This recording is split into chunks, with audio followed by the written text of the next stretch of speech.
Excuse me. I'm taking a picture of us. Oh, no problem. Yeah. You need Verizon. Shayne and I will maybe get a new iPhone 15 Pro with tons of storage, so you can take all the pics.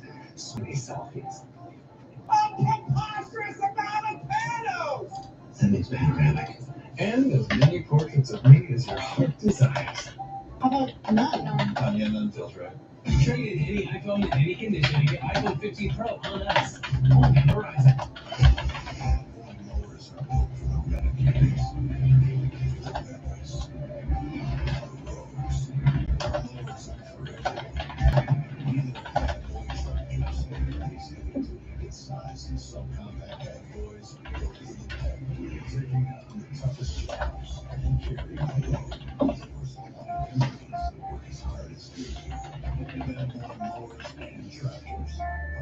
Performance attitude.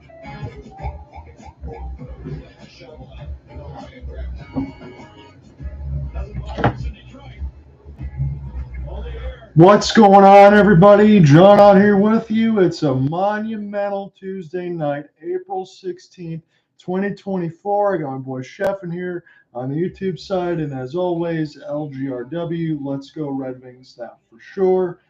It's a big night for the Red Wings and the Canadiens, and then alongside the Caps and Flyers. Red Wings fans will be temporary Flyers fans today, and they also need a Red Wings victory, or at least a point. We'll get into all those scenarios in a moment. So here's the starting lineups for the Detroit Red Wings, head coached by Derek Lalonde. They're 40, 32, and 9. It's Dylan Larkin, Alex DeBrincat, Lucas Raymond with Ben Sherratt and Moritz Seider, JT Compher, David Perron, Patrick Kane with Simon Edmondson and Jeff Petrie, Andrew Copp, Robbie Fabry, Christian Fischer, Austin Zarnik, Joe Blaney, Daniel Sprong, with Oli Mana and Shayne Gostisbehere. James Reimer will be the goalie of record tonight. And for the Montreal Canadiens, it sounds like this. Head coached by Martin Saint-Louis, 30, 36, and 15. Nick Suzuki, Cole Caulfield, Yuri Slafkowski, with Mike Matheson and Justin Barron. Alex Newhook, Brandon Gallagher, Joel Armia with Lane Hudson and David Savard. Jake Evans, Raphael Harvey-Pinard, Josh Anderson, with Jaden Struble and Jonathan Kovacevic. It could be Jordan Harris, but that's what they have listed now. And then you have Christian Dvorak, Michael Pezzetta, and Tanner Pearson instead of Jesse Olvinen. Caden Primo will be the goaltender of record. So Primo and Reimer on the back-to-back. That is where we are right now. So we're underway in the Bell Center. John and I are with you on the call. I'm alongside Ken Daniels and Mickey Redmond on the Bally Sports Detroit feed. It's important to me at least to think about it this way. You can't have two-goal deficits in one game. Yes, I gave you heroics and Lucas Raymond, JT Compher, able to get that one done. But it'd be a little bit easier now if the Red Wings can get off to a good start. And we'll see if they can do that. Lucas Raymond, off the rush. Here'll be a flip pass. It'll bounce off a couple bodies, and we'll see if Dylan Larkin can pick it up. But it's Matheson now. We'll push the other way. Again, they're in the home reds with the blue pants and the striping across. James Reimer. We'll have the puck float to him, and he'll hold on. So for those that are just joining us, I know we're in the beginning of the broadcast, but at John Raymond at the Twitter space, same thing on the YouTube side. Chef says, Reimer start. I like it. It should be a high-scoring game. That's what he throws out there. It could very well be, my friend. Do want to say this for those that are joining in. So if the Red Wings get a win in any fashion and the Caps lose to the Flyers in any fashion, they will be in the postseason. If the Caps win, that controls everything else. Nobody can catch them. And there is a situation if neither of these teams pick up too many points, only a point aside, the Penguins could decide what happens in Game 82 for them on Wednesday. Most likely, I would have to imagine the season's going to end today for that final wildcard spot. They said we'll end for the Caps and the Red Wings. Depending on what happens, we'll get postseason on the weekend.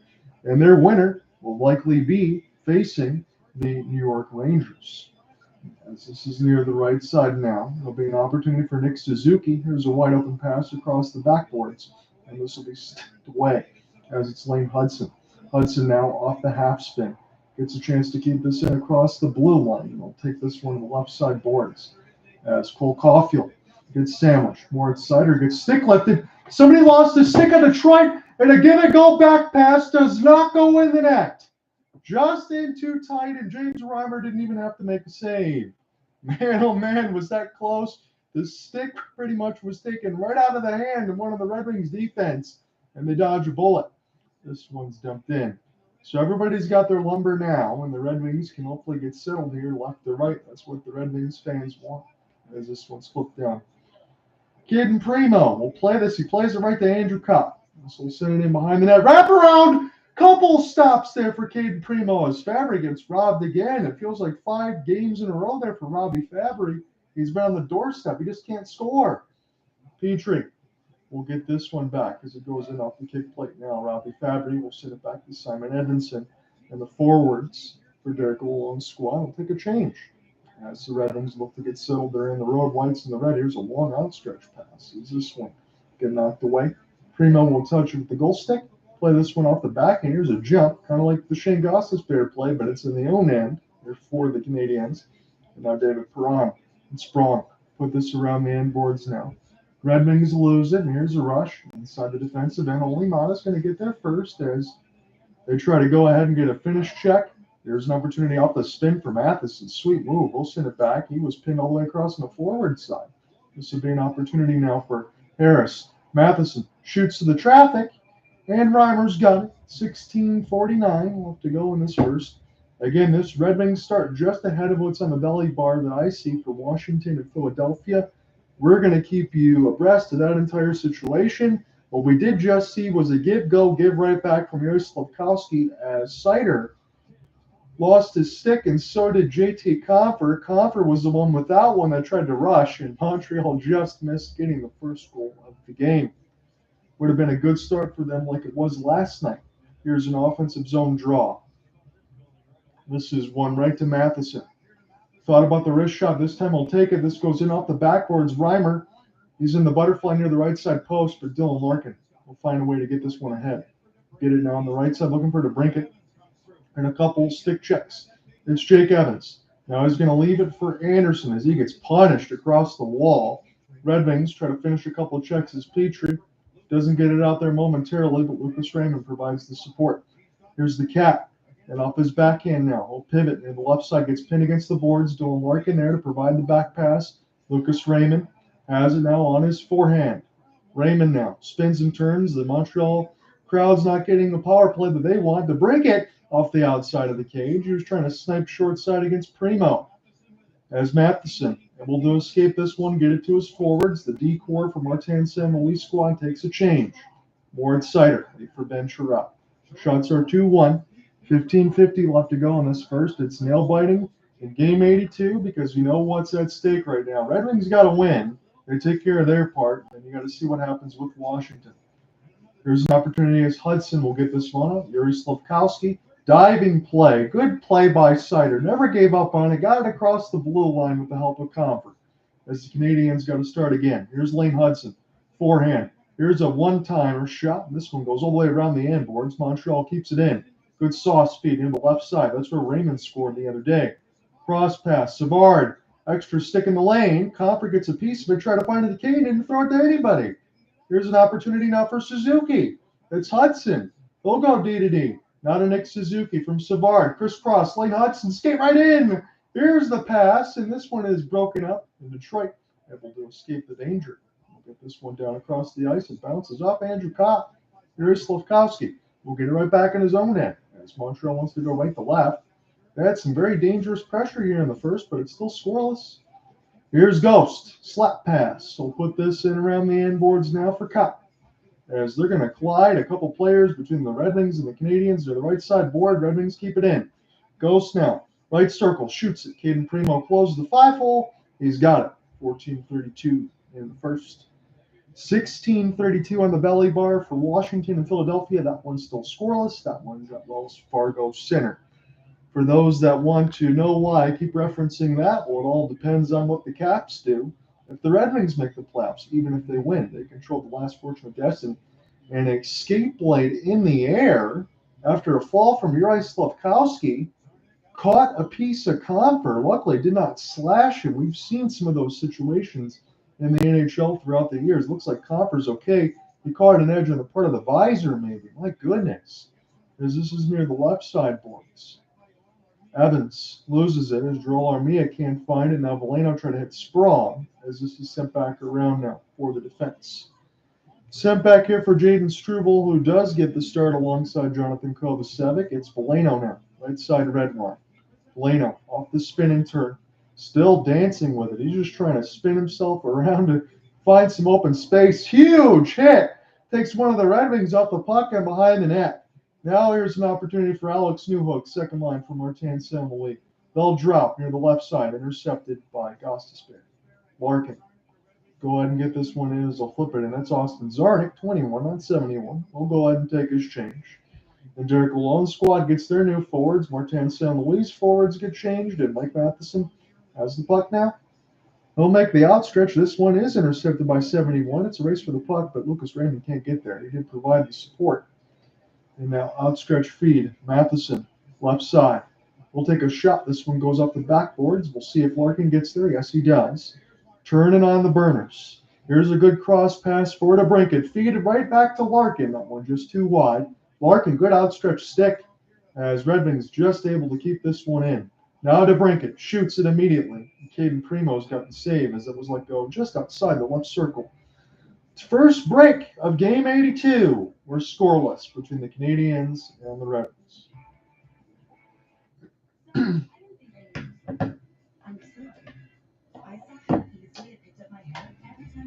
I'll get to your comments in a second. I'm just going to go ahead and type some of these notes in there so far for the game story, because regardless of whatever happens, we will get the coverage of Hopeless Sports Guy per usual.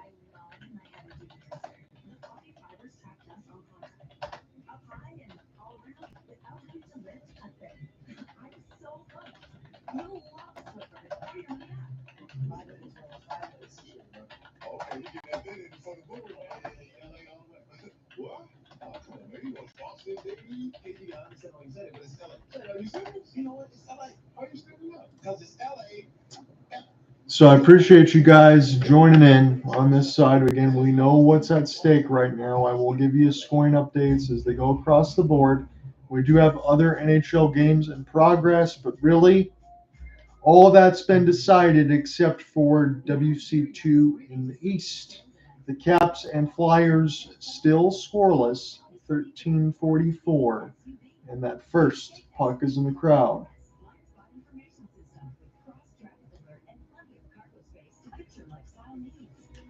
Again, a Red Wings win and a Caps loss in any variety. It's game 82 for both. Gets the Wings in. Caps win, they're in. So that is what we have. And again, if that's the situation where that ends up happening, that doesn't mean that game Wednesday, essentially for the Pittsburgh Penguins, they're playing and they hope that the Caps don't win because their top 10 pick is going to go to the Sharks. So there's a lot left to think about there, but essentially their playoff hopes rest on whatever the Caps do today and if the Red Wings get a victory. Otherwise, the Penguins are out.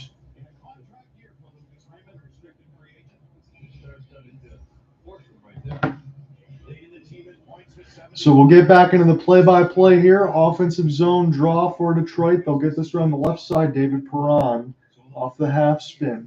As they'll lead this back to the defense. Moritz Seider through the screen, and this is a left pad save for Caden Primo. Back in behind now. This is near the right side boards. Kind of wonder if the Red Wings do get in, what's going to happen with Michael Rasmussen? Is he going to be available by the time the weekend hits? He's still kind of listed day to day. They do have Andrew Copp. There's a lot of cross-checking going on near that left side red line. David Perron on top of a couple of players. It's loose to Seider. He shoots. It's blocked out in front by Caden Primo, and Patrick Kane in too tight to be able to get the rebound. He could have put that in the net to give the Wings the lead. Suzuki. And across the board now, switch for Cole Caulfield. Good block out in front, but this is going to work out for Montreal.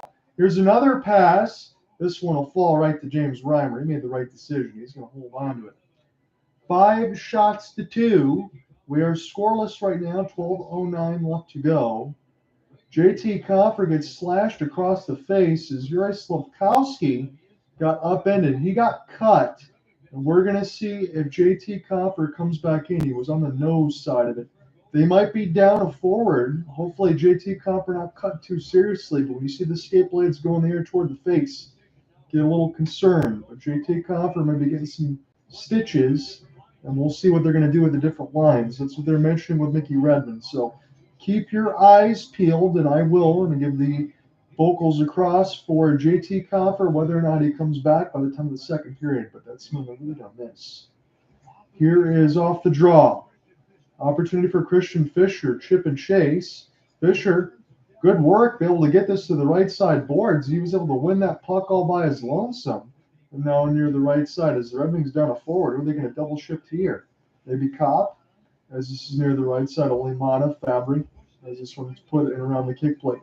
Here's Christian Fisher. Fisher, wrap around, falling down. We try to get a sticker on it. Robbie Fabry can't get there. And now Montreal Canadiens try to enter the zone. Only Mana with a stick chop.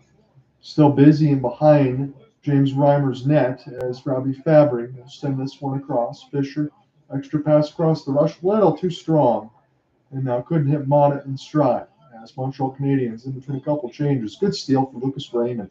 We'll get this now to the left side. He's going to try to use his body to hold on to the puck, but it's intercepted by Montreal. Wants to take this right to left. Good skate through Armia across Reimer. A couple saves. And now Raymond. And off the backboards. As this will go for Dylan Larkin. Back to Lucas Raymond. He's in the clear. And this one goes wide to the right side post. Of Lucas Raymond scored again. My goodness, that would have been 3 in a row in the last couple games. New hook goes off sides. And Montreal will pick this up in the neutral zone draw. 10:53 left to go in the first. The Bally bar just only shows Washington and Philadelphia. We do have a ton of other games right now, but they're showing you the pertinent information. It's still scoreless. My last check at 12:26 between the Caps and Flyers. Again, if it's still around that point, we're at 7:23 Eastern. If it gets around 9:15 and it's still close, that's when the nail-biting time will start officially. 8 shots to 5. Joe Veleno in on the draw. And again, with JT Compher being cut in the face off a Yuri Slavkovsky hit, he was more toward the bridge of his nose. Hopefully repairs back quickly by the second period. We'll see. Hopefully JT Compher's okay. That how they're going to juggle their lines. Here's a forward pass for Patrick Kane. We'll get this down near the right side off the chip in here for Joe Veleno. And it's too strong. It bounced away from Kane only for a moment. And we'll send it back in deep again. Michael Pezzetta. He gets hit off the puck. Kane now trying to find it outside with Veleno. And this will bounce right out to the left side. And a good reverse hit. As this is a Petrie hit that just lodges the puck. Christian Dvorak. Now we'll send it the other way. Montreal wants a penalty again. They're not going to get one. There was not a lot of penalties called last night either in LCA. So unless there's going to be something that they have to call, I don't think we're going to see it. Jaden Struble will fire it in. Bounces away from Fabry. Ben Sherratt pinned against the boards now. As it's in the Red Wings defensive end, Reimer stand up near the right side post as it's Andrew Copp. Soft little flip. This will get across the Canadiens logo. And pick right back up by Montreal. Suzuki will make a forward pass. Right to the Red Wings defensive court. As this is bounced off a couple bodies, right in between the players and line changes near the bench, and it's Andrew Copp in his own end. Soft calling back in with that college full-scale mask over taking a stick to the face and breaking a cheekbone.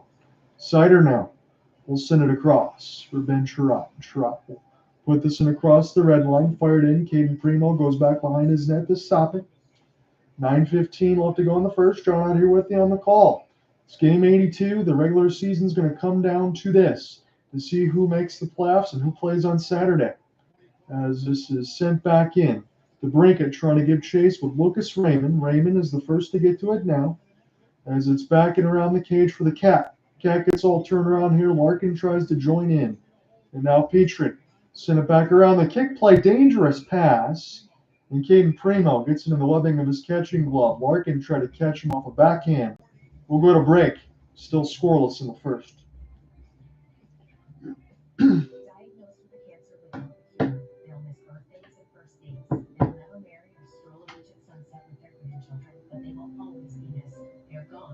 Pediatric brain cancer DIPG trial of Bally Sports Detroit and the Chaptel Foundation are teaming up to fight DIPG on Saturday, May 4th. America Cup with the iRadio D5 and you can have register today. Portion of proceeds straight to the Chaptel Foundation.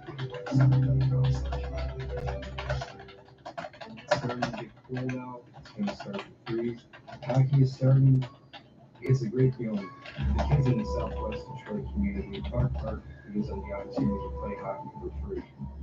Thank you, Park Sharks. It's never about winning. So, no matter what happens, my plan again is this. I should be able to get the Stanley Cup playoff preview templates in by Friday.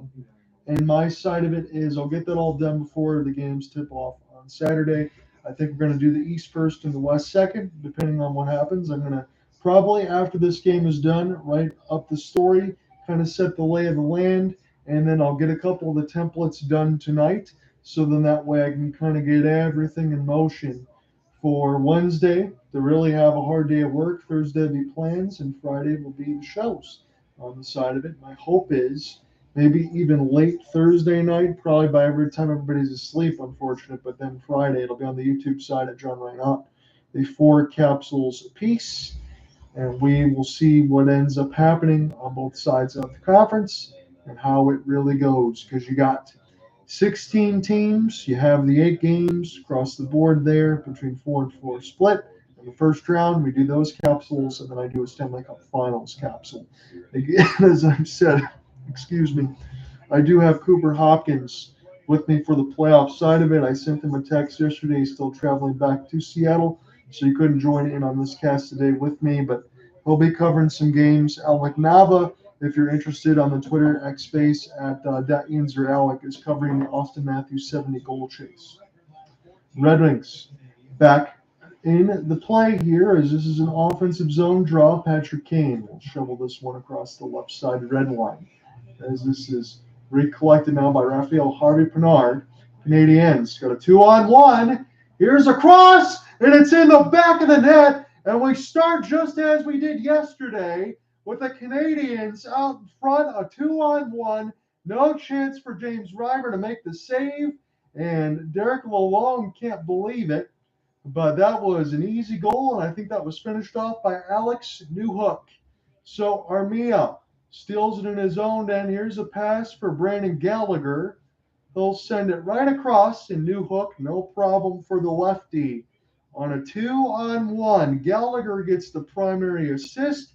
Newhook slams it past Reimer, and the Canadiens have the lead. It's 2-on-1s. We've seen that all night last night between these two teams, and that is where you really get in trouble. Now on the right side, this is kept in again by Montreal. They're going to get another quick response. The Red Wings can't have that, especially since they're playing without JT Compher now. If you're just joining us, after he was slashed in the face inadvertently by Yuri Slafkowski that got hit in the air and skate hit his nose, as this is back in behind the cage. So Alex Newhook gives the Montreal Canadiens the lead, as this is near the left side on the boards. Still tons of time left, so I don't want to panic just yet. I did enough of that yesterday, as this is off the long flip. Red Wings will go ahead and send it in. Again, the Red Wings do need at least a point to keep their season alive, depending on what happens. That is the bare minimum. That's the way it's been the last 4 games. Struble, as this one is sent in. Seider stands him up. And then we'll go back to Ben Sherratt. Sherratt now for Austin Czarnik. And Sprong does not get it out. Now Sprong is off the rush. They try to feed him, cutting in the middle, and this one's blocked in front. Seider fires it toward the net, and Caden Primo's got it in the trap. 7:15 in the first. So Alex Newhook scores on a 2-on-1 from a Brandon Gallagher pass. That's where we are right now in the first. And inadvertently, it's not as dangerous as it was the other day when Montreal had 2-0 lead. It's a 1-0 lead right now. With 7:12 left to go in the first frame. Joining me with you on the call, I am joined locally by Ken Daniels and Mickey Redmond, the Bally Sports Detroit TV side. So that's what I get for the local pick. Luckily, that's one of the best. But I'll try to give you all the play-by-play and the heartbreak and intrigue across the board of what could happen today. As this is bounced away from Andrew Copp. An opportunity for Tanner Pearson. Near the left side is number 70. He's getting the start today off the back-to-back. Armia, Pearson, send this around the end boards now, and Ben Sherratt. Put this in across the kick plate. It bounces off some Wings bodies. Ben Sherratt going to go back with Seider. His defensive end. He threw it right out in front for some reason as he got hurried, and the Red Wings able to escape the danger.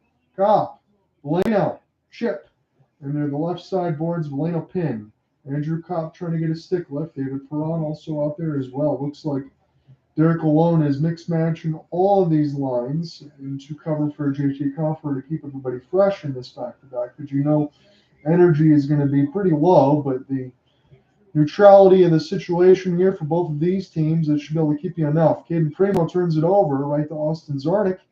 Zarnik now will get the feed. This bounces off his stick. And now Larkin, DeBrincat, Simon Evanson pinch. Raymond now behind the cage. We'll try to wrap it around, but he gets canceled off. DeBrincat, as someone falls down, bounces off of one of the wings. Here's a slap for Petrie.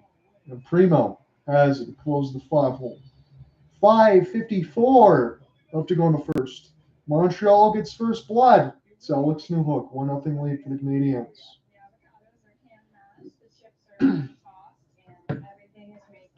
make it fresh every day. Yes, every day. The Chipotle where we make it fresh every day. Sounds delicious. Chevy Equinox is ranked #1 by J.D. Power for dependability and new vehicle quality among compact SUVs.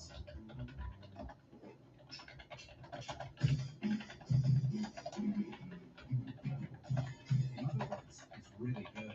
Right from the start. Chevy Equinox. Do that again. Connected by OnStar. Or GM employees with a current eligible lease can get this Equinox for $269 a month.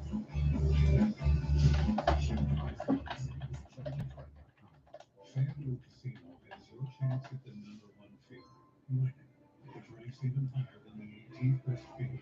So prospect Logan Milieu gets the assist, his first of the year. From Gallagher, Milieu, and Alex Newhook scores on the 2-on-1. That is where we are. That was 11:32 in the period. We got 5:54 left to go in the first, as Detroit needs at least a point to keep their season alive, depending on what happens with the Caps. That one still scoreless upon last check.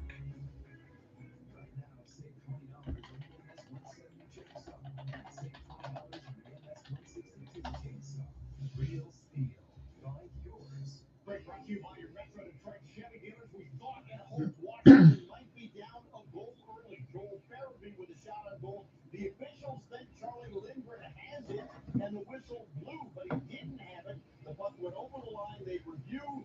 They confirmed that the play was dead. No goal, much to the dismay of John Porterella. Yeah,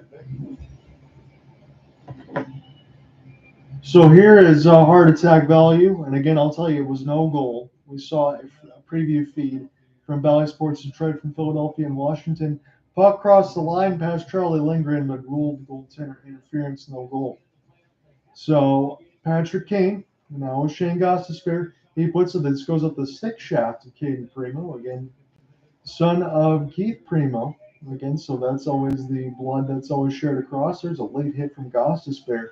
Got to be careful now off the rush. Nick Suzuki, he keeps it alive.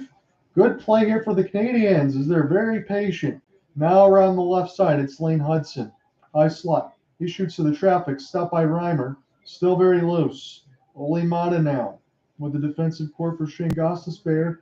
He spun all around. He makes a diving play to get it to Ole Mata. Mata doesn't clear. Now on the left side, Red Wings still trying to get this out of their own end. And this is the forwards that help push this the other way. Patrick Kane. Montreal is 1-11 on back-to-backs. Detroit is 5-4. If that gives you any optimism, with a 1-0 scoreline lead for the Canadiens. Again, if Detroit does not win this game or get a point in some fashion, that's going to put everything on the wayside. So that's in front of you there with 4:45 left to go in the first. Still tons of time left. Here's an opportunity. Newhook again and knock the stick right out of the hand of Reimer. See if he has time to go grab it. The defense will throw it right back to him, and they're really, with Brandon Gallagher, buzzing in front of James Reimer to try to obscure his vision. 4:37 left to go in this first. So a couple of times the Red Wings defense had some trouble in their own end getting the puck out.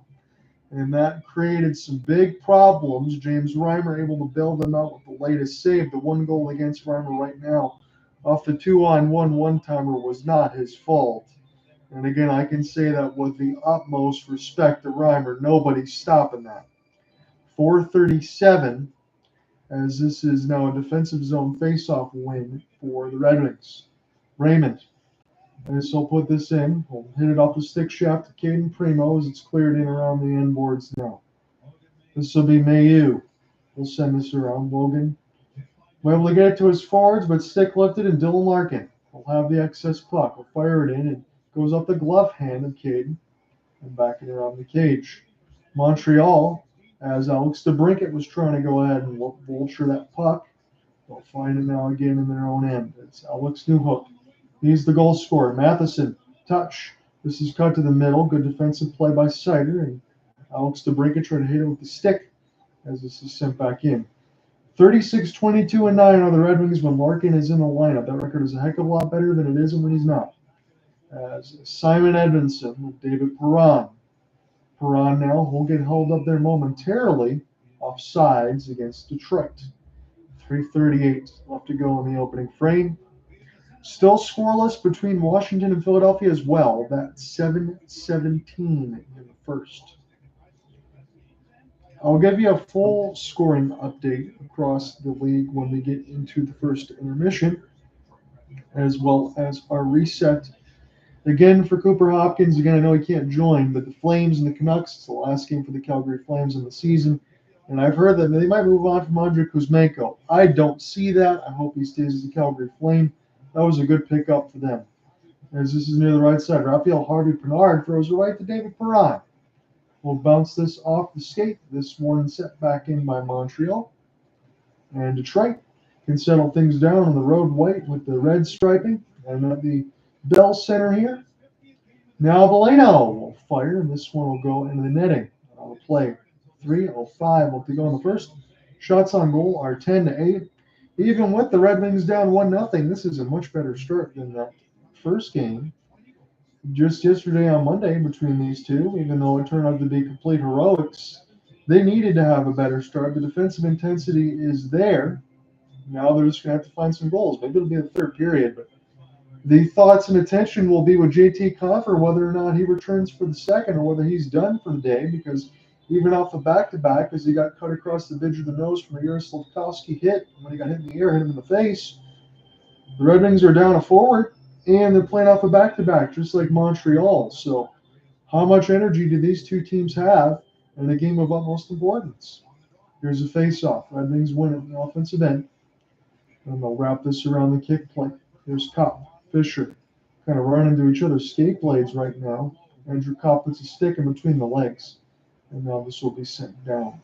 And across the Canadiens logo, Red Wings take the slap shot, and across the boards now it's Christian Fisher as he's held there for a moment. And this will be sent back in across the neutral zone for Ghost. Takes a bounce. Could be favorable for Detroit near the left side boards, but they'll have to just send it back around. They need some reinforcements. Not there for the puck. As this is intercepted by Gostisbehere one more time, Red Wings will dump it in. And off the kick play. 2:20 left to go in the first as Mayu will send it around. Good bank pass, but it's intercepted by Christian Fisher. Trying to get this one off the backhand for Dylan Larkin, but it's too wide. Caden Primo went up to try to cut off the space as this is lifted right and across the center ice logo. Number 71's got it. Larkin shoots. This is closed, but it's not held. Primo, it's loose here for Seider. Seider now will send it across. This is good traffic on in front. It bounced off Lucas Raymond. Going to take a dive. He got hit hard. 6:15 left to go in the first between Washington and Philadelphia. That's still scoreless. Our first period is about to end here between Montreal and Detroit. Seider stole it again. Larkin sent it in deep. This is bounced off Primo's stick. Now this will be right across the neutral zone. Picked off. Slapper scores! Whoa, Seider! We are tied! 91 seconds in the period. Montreal couldn't get the puck out, and Mo Seider ties the game for Detroit. 1:31 left to go in the first. Those that are joining in, again, we are still waiting to see what happens in the other game, but the Red Wings have one side to handle their business. They might be able to end this first period tied, and we'll see what happens with JT Compher in the forefront. As you still have 40 more minutes of regulation. Gigantic goal for Detroit. Well, Seider gives the Wings the tie. It's 1-1. Now, this will be sent back here, Seider back out there. This will be sent in across the red one. This is not iced. This will bounce away from Struble, and now near the left side. 1:15 left to go in this first. Kane tried to find it as the Canadians fire it in. Now, spun back. Perron sent it back deep for Edmondson. That was almost a disaster, but now it's Patrick Kane as it bounced off of him. And now the Canadians down to the final minute in the first. We're tied at one. Most Seider with the latest goal as this is left in here for Raymond. We'll stop it in around the goal crease. David Perron trying to send it up to him. Canadians will keep this in. Delaney almost runs right into Perron. And now Raphael Harvey-Bernard gets pinned by Edmondson. As Red Wings in their own end going to try to take this left to right for the rest of the first, but they've done what they needed to do right now, which is tie the score. Now to the left side, Matheson will get it back. See if they'll give and go. They give right back to Mike here, send it up to the forwards. 25 seconds left to go in the first. Spun around now for Ben Sherratt. It'll bounce off a stick. It'll stay in. And now Mo Seider will be right back out there to claim it here on the left side red one. He'll make a great bank feed. It's a one-on-one. Robbie Fabry down to 10 seconds. Here's a sauce. Try to spin for Fisher. Down to 6. Here's a good save for Primo. Seider shot it high. Gonna get one more. This one blocked in front. The whistle sounds. But after one, we are tied 1-1. Mo Seider and a goal for Alex Newhook. That's where we are after 20. 40 minutes left to go. We're tied after one. Come right back.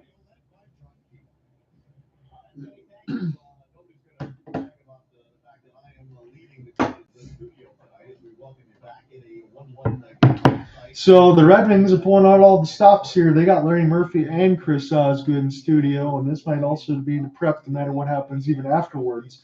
I hope that it's not the last post-game show because, again, anybody locally for us, the Red Wings make the playoffs. Bally Sports Detroit carries the first round, and that's a big bonus.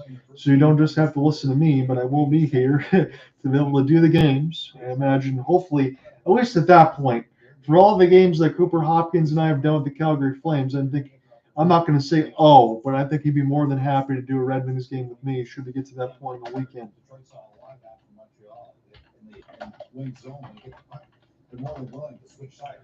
So Moritz Seider from Dylan Larkin. That's the latest goal. 1-1 after one between the Wings and the Canadians. And it's a 2-on-1 break the other way is Martha eventually got competition. Well, it was a couple of players maybe I thought on this one. Makes the effort to pitch down low, Mata does, and Perron is back. He's forward back on the other side down the top of the blue line, but it's not flat-footed right now. You see him possibly in the play, and now they take off. Gallagher's got the puck, he's got blue up on his side. All that takes a second, and that's a read that happens so fast. And for Perron, all of a sudden he knows it. So let's give you the shots on goal, and we'll settle this all back up. I'll give you a look across the league as well. We do have other races in hand, so we'll also talk about those as well. But let me give you the particulars for the stats after one. So shots on goal, 12-9 for Detroit, so much better 20 minutes than it was before on Monday. Hits, tied at 9. Face-offs, 8-7 for the Wings. And then no power plays. Again, that sounds a lot like yesterday.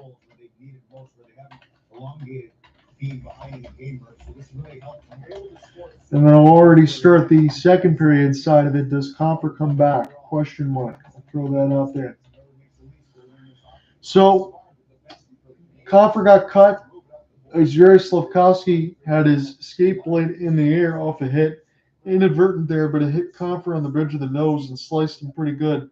So hopefully he is okay. He'll be fit to come back. We don't know just yet, so we'll see. I'll keep a monitor of that when the second period starts. Alex Newhook from Brendan Gallagher, Logan Mayu with the points. Gallagher on a 2-on-1 as they caught the Red Wings flat-footed pass across. Newhook finishes it near the right post of James Reimer. No chance for him. And then as Montreal couldn't keep the puck, couldn't clear it out of the zone, Larkin gets it right back to Seider at the point. He snipes that thing and ties this game at 1. So as we said, let me give you the scoring update across the league and try to show you the most important games of the day. Right now, the Caps. Not good news for the Red Wings fans. Great news for OT, who normally listens in. I imagine he is going to be watching this game rather than listening in. Alex Ovechkin scores his 31st. Dylan McElrath gets the assist, former Red Wing, and TJ Oshie. Samuel Ayerson, 5 of 6. Charlie Lindgren, 7 of 7. Of course, he's going to get back-to-back starts. He can get back-to-back shutouts. And again, he's one of those guys to me that's been the low-key MVP for the Washington Capitals. You know, you can talk about Stroman and Ovechkin. I get it. But Lindgren is the guy because he's had to kind of pick up the slack for Darcy Kuemper. He wasn't expected to be this good, and he has been. He's the hope and reason why Washington's still in it for me. So there was a goal that was called back. Philadelphia thought they scored as it bled through Lindgren. It was called goaltender interference. Ovechkin scores his 31st. Caps lead 1-0 after 1. If the Caps win, it doesn't matter what the Red Wings do. And it also makes null and void the broadcast for Alec and I on Wednesday, so I'd be working on templates. The rest of the look across the league is this. The Blue Jackets have a 3-2 lead on the Hurricanes. Again, for the Hurricanes, they're locked into the 2 seeds, so they are going to be playing the New York Islanders. All I will say is good luck to the Islanders on that side. They're going to need it. In the 70-goal chase, Alec Nava is covering this for us for Toronto and Florida. Mitch Marner gets his 27th. Morgan Riley, 51 assists. William Nylander, 58. Anthony Stolarz stops 6 of 7. Joseph Wall only had to make 2 saves so far, 14-27 in the first. Kraken and Jets get underway about a half hour, and then we will close the regular season for the Flames and Canucks at 10 Eastern. Same for the Hawks and the Golden Knights. I do think the Golden Knights have one more game left after this. I will give you the particulars as far as who clinches and what where. But Thursday, their last game will be against Anaheim. So they close with the Hawks and then the Ducks. So easy games for Golden Knights down the stretch. They already got a 7-2 win against Minnesota, 4-3 OT against Colorado. Pretty sure they can end the season on a 4-game win streak. That should be a formality for VGK. What are the standings and what will they look like across races? Let's click the wildcard portion on ESPN and give you an update. So Nashville's season is done. They have WC locked up at least. But WC1 is not locked up. If the Vegas Golden Knights win out against the Blackhawks and the Ducks, and it's probably pretty sure that they would take WC1. That could mean they would play the Vancouver Canucks if they get the win over the Flames today, because the Oilers would have to win out their next couple of games, and Vancouver would have to lose here, at least one of those. Edmonton have the Arizona Coyotes on Wednesday and a back-to-back also on the road with Colorado on Thursday. So the Pacific's still up for grabs, but essentially what that means, as we said with Vegas, they likely will win those games over Anaheim and Chicago, most likely. That would give them WC1, and in turn, they could play the Canucks instead of the Stars. I'm not sure what the Stars want there, as they've clinched the West. And it also means this for the Golden Knights, with the Kings having 97, Golden Knights 96, the Kings would move to WC2, and that could mean that they will play the Dallas Stars. And the Golden Knights could essentially play against the Edmonton Oilers, and that is the last thing the Oilers would want, to me, is to play against VGK, maybe even Dallas as well.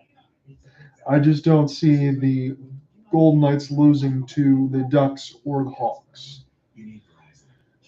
So your situation in the East is this: your 2-3, and I can start this on the templates either way. In the Metro is Carolina and the New York Islanders, so that'll be the first one I will lock in because that is locked in. Tampa Bay and Boston. Tampa Bay is just waiting to see whether or not they play the Panthers or the Bruins. Again, that game underway. Alec and I covering the Maple Leafs and the Panthers. If the Panthers overtake the Bruins, as they both have one game left, then that means that is going to be Tampa's opponent.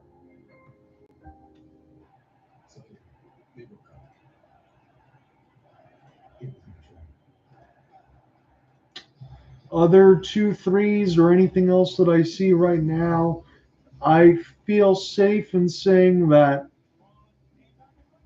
if Nashville gets the number 1 seed, they're probably going up against the Vancouver Canucks. I just don't see the Canucks losing too much because, again, they got the Flames tonight. And who do they end the season with? Winnipeg. Well, Winnipeg is already locked into their spot. I mean, you could flip 2-3 home ice or whatnot, but they're going to be playing the Colorado Avalanche. And the Avalanche really want to get home ice because they play much better at Bowl Arena. But with the Jets, looks like Colorado could be starting on the road. But that 2-3 matchup's locked up in the Central. Jets and Avalanche, and the 2-3 matchup is locked up in the Metro between the Hurricanes and the Islanders. So those would be the first templates that I work on. So of note again, just one last time before we get into the second period, still got a little bit of the intermission to go. The Caps have a 1-0 lead on the Flyers. Every Red Wings fan is going to be a temporary Flyers fan because the Caps need to lose in any variety for the Red Wings to continue playing playoff hockey into the weekend. Red Wings and Canadians tied at 1. Alex Newhook, Moritz, Seider exchanged goals. Ovi's got the lone goal at Wells Fargo Center for the Caps. I think we have NBA play-in as well, so I should also give you that update. Let's do that. They're showing the Tigers getting a big victory over the Rangers. Casey Mize looked good today. 6 innings and 2 runs against. You will take that all day long against a vaunted Texas lineup. I know they're starting 9-9 on the season, but still, you take it. So in the play-in side of it, we're starting with the West. Both of these games on TNT, Lakers and Pels. This one in the Smoothie King Center, unless they change the name. The Pels have a 25-21 lead over the Lakers. Scoring leaders, D'Angelo Russell with 8. He's been on a tear lately. LeBron's got 3 on 1 of 4. Anthony Davis 2 of 6 with 5. Lakers down 4. Balanced scoring across the board. You got Zion, Brandon Ingram, Herb Jones, Joe Valanciunas, and C.J. McCollum. 5 for Ingram, Slender Man, and 3 for Nance off the bench. The late game will be Warriors and Kings on TNT. Depending if I'm happy or sad, I might flip to that on the nightcap side while I type this story. But we'll all live or die by this result tonight. So I asked you in the YouTube side, I said it's game 2 it's all on the line with game 82. How are you feeling? Excited or nervous? Right now, too, you guys, you say excited. Good for you. Right now, I am excited because there's still tons of time left. We'll see how I feel at about 9:15 Eastern when we all check back in and check our heart rate. Can I say this, ladies and gentlemen, for those that check back in, though, and bounce around? Yesterday was exciting, was it not? I mean, that's exactly what you want, win, lose, or draw for the Red Wings. We wanted that going in, to play meaningful games down the stretch. I said it with Cooper Hopkins during the Hopeless Sports Guy portion of it during the free agency frenzy. The thing that Detroit wanted was to play meaningful games into March and April. Well, they did that. I understand expectations do change after being so hot and then playing poorly for a month and a half. So you really wanted to get playoffs, and it seemed like that was going to be a lot. That is totally understandable, and I get it. But that also, I understand that success across the ladder is not every rung and it doesn't always go up. It goes up and down. I get that. But I think for me, going into next year for the Red Wings, regardless of whether it ends today or a couple weeks from now or however long the Red Wings go, you look at it and you say next year, at least for me, I'm just going to say this forthright right now, and I'll probably say the same thing about another couple of months from now when we do that show again, or maybe even some playoff games if Cooper asks me once he joins in the playoffs when it starts. My goal for the Red Wings next year is to not only make the playoffs, but if you're going to hold on to Derek Lalonde, I think the Red Wings need to win a round, and I think they need to make some noise in the second round. Is it a little unfair? Probably. But with some of those comments and everything else that we talked about, being just happy to be here, not knowing how next year is going to go because New Jersey could prop back up, I didn't like those comments. I've talked about that over the last couple of days. And I think if Steve Yzerman and company and everyone else wants to keep Derek Lalonde around, I think they need to get into the second round. And I think they might need to make some excitement in that second round and win a couple games and see significant improvement and continued run on that ladder if they want to hold on to Derek Lalonde. Again, that's just my opinion. You can't do without some injuries like Dylan Larkin. That makes things difficult, and I understand the way that that goes. Injuries kind of derail your whole team and can put you in a tailspin as it did. But I just want to give my open and forthright thoughts about how I feel about Detroit. I want to see them get into the playoffs, get into the second round, and maybe make some noise. Then I would feel a little bit more comfortable about Derek Lalonde and the job security. That also is on Steve Yzerman going into year 6. And again, year 6 is more like year 3.5, year 4, considering what he inherited. But I digress. You still need 4 more defensemen. Whether that's calling up Axel Sandin-Pellikka, I don't think yet. But you need more of that. You also need maybe Sebastian Cossa, some goaltending help. 4 defensemen and 2 goaltenders, probably what Detroit really needs. And then that top line is Simon Edvinsson and Moritz Seider should be your top line going in. Not sure what's going on with Jake Woolman right now. I would still be a defenseman that I would key in on. But everybody else, who knows on that defensive core for Detroit? What are your thoughts? Let me know. Leave your comments down below in the box. So stream with John Ryan. I'm your man on this play-by-play side of it for Bally Sports Detroit feed here locally for me. So I get to listen to Ken Daniels and Mickey Redmond try to lay everything out to you. If you were across social media last night, you saw this stuff from Ken Kell on the radio side and Ken Daniels and Mickey Redmond. Pretty spoiled we are in Detroit with some of the play-by-play announcers that we do have. That was a lot of fun. And you can hope after 40 more minutes here that there'll be some more developments and the Red Wings can live on. I can only hope, ladies and gentlemen, that it doesn't come down to a couple of those games against Washington and maybe that one against Pittsburgh that can be the undoing. I don't want to be the bearer of bad news. We're going to wait and do all that stuff at the end. I think if we get to that point and it does end, I will have some raw and real comments. I probably shared a little bit of them during this late first intermission, but I think we'll save any of that at the end while I still have it on my mind. I know it could be too fresh at the time, but I do want to share with you if the worst case scenario does happen. Let's not hope for that right now. Let's not hope for that right now. We got 40 minutes. Red Wings still have to do their job, control their own portion of it, and then leave it up to the Philadelphia Flyers and John Tortorella. Because let's be honest, if everybody else loses in regulation and Philadelphia wins, they get Pittsburgh to lose in regulation, they can get in. So Philadelphia's got a lot to play for right now. So you got to bank on the Flyers to at least get this one to OT and the Red Wings win.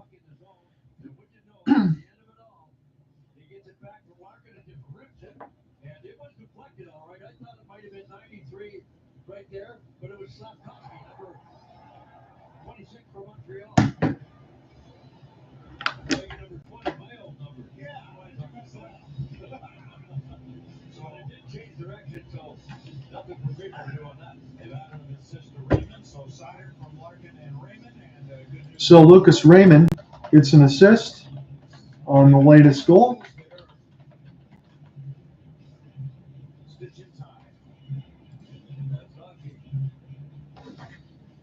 So let's get back into the official play-by-play. We're going to start the second period. Good news, A and B. for the Red Wings right now, at least for this second period. Just Red Wings related for the good news. Not going to talk about the scoreboard just yet. But Lucas Raymond gets a secondary assist from the Moritz Seider goal and Dylan Larkin, and JT Compher back on the bench. So he gets the stitches just in time. He's going to be ready for the second top line out for Detroit. As you got Raymond, Larkin, DeBrincat, Joey Anderson, or Josh Anderson. I keep saying it. Anderson on the line right now.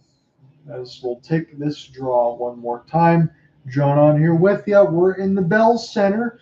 We'll officially get started with the second period a second time as we go back to 20 minutes on the score clock. Shots on goal that period were 12-8. We are tied, and we get underway with the second set of 20 minutes. Here we go. As this one is sent in, James Reimer will stop it with the goal stick as this is picked up now by Ben Sherratt. Sherratt will let this in across the red line now. Will this be the last time that we call a Red Wings game? I certainly hope not in 23-24. There's a lot on the line in game 82. Still waiting to see what happens with the Caps. Stolen. DeBrincat hit the post near the right side bar, right in off the rush. The Cat almost made it 2-1. As this is near the right side, Alex DeBrincat came that close, about a fingernail past Caden Primo. And this is Melieu. Find the entry now. He takes a shot. This one way wide off the glass. He's able to walk right in. Now, for the left side, this is off the spin. David Perron will send it in deep. It's not ice. Lane Hudson, Boston University Terrier. Able to jump back in right off the playoffs and then jump into meaningful NHL games. How cool is that? It's Caden Primo. We'll get this one around the inboards. Settle back down for Kovacevic. And then we'll send this one back in. I wonder if Montreal is going with 7 defensemen, because I could have just swore I saw Harris there as well. And Sherratt. Put this around for Perron. Most Seider are going to get punished. Montreal gets the steal. We'll keep this around the left side below line. That's opportunity now. It's Pinard. We'll send this one. Savard. This one bounces up in the air. Glove down. Red Wings got to get it out. Good back check there. This will be off the stick of Sherratt, and they try to shoot a one-timer right off of it. And Sherratt will get a pin.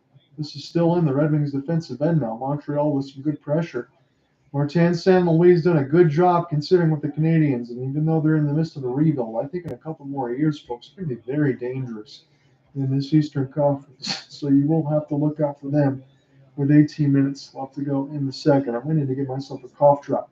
Suzuki will drop this one for Yuri Slavkovsky, blocked out in front a couple times. Great work for David Perron. It's still loose. Reimer makes the save, and Detroit will pick it back up. As it's now Christian Fischer. And near the left side red line, David Perron will send this one down. So Barron will get pinned against the boards now. And this will be the left side for Simon Edmondson. His stick was being held. And this is sent back in deep. Now the Canadiens. Great pass out in front. Reimer says no near the left post. And this is still busy behind the office of James.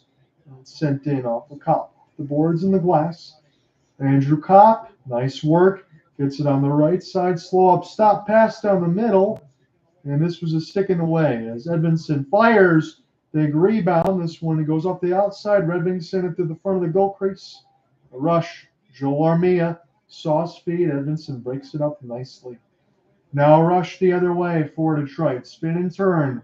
This is an opportunity as this is sent back in deep. Andrew Copp tried to leave it from Christian Fischer. It's sent in for near side as this is recollected for Joe Veleno. Veleno now near the right side dot. It's Olimana, kisses it off the glass. It's sent in for Joe Veleno and Daniel Sprong. Picked back up now by Caden Primo. Now near the left side, Caden will send it back in across the left side dot. As this bounces in between a couple bodies, and Josh Anderson sent it around the kick plate. Daniel Sprong gets dispossessed of the puck. Olimana calmly around the boards now. Montreal gets a piece of it. They'll chip it in deep. Doing a good job in this second period early with the puck possession. As this one's blocked across a couple players. And this is settled in now for Alex Newhook. Anderson will try to find it. This is just kept in across the blue line. Red Wings finally intercept this thing. Ghost. Now on the left side across the Canadiens logo. Slow up and turn. Let the forwards take a change for Derek Lalonde squad. Give back. Canadians got a 3-0 advantage in this shot board. Pass across, goes up the outside of the cage for DeBrincat one more time. He's been noticeable so far in this second period. Here's a feed. Suzuki. He's got Caulfield with him off the sauce. Back in behind the net for Ben Chirot. Chirot now for Dylan Larkin. Nice move off the backhand for Chirot. Using that body and those hands. Keep the puck alive. It's turned over. Seider last man back. It's a 2-on-2 stick shot from Larkin. And around the end boards now for Reimer. It's Seider. And now Ben Chirot.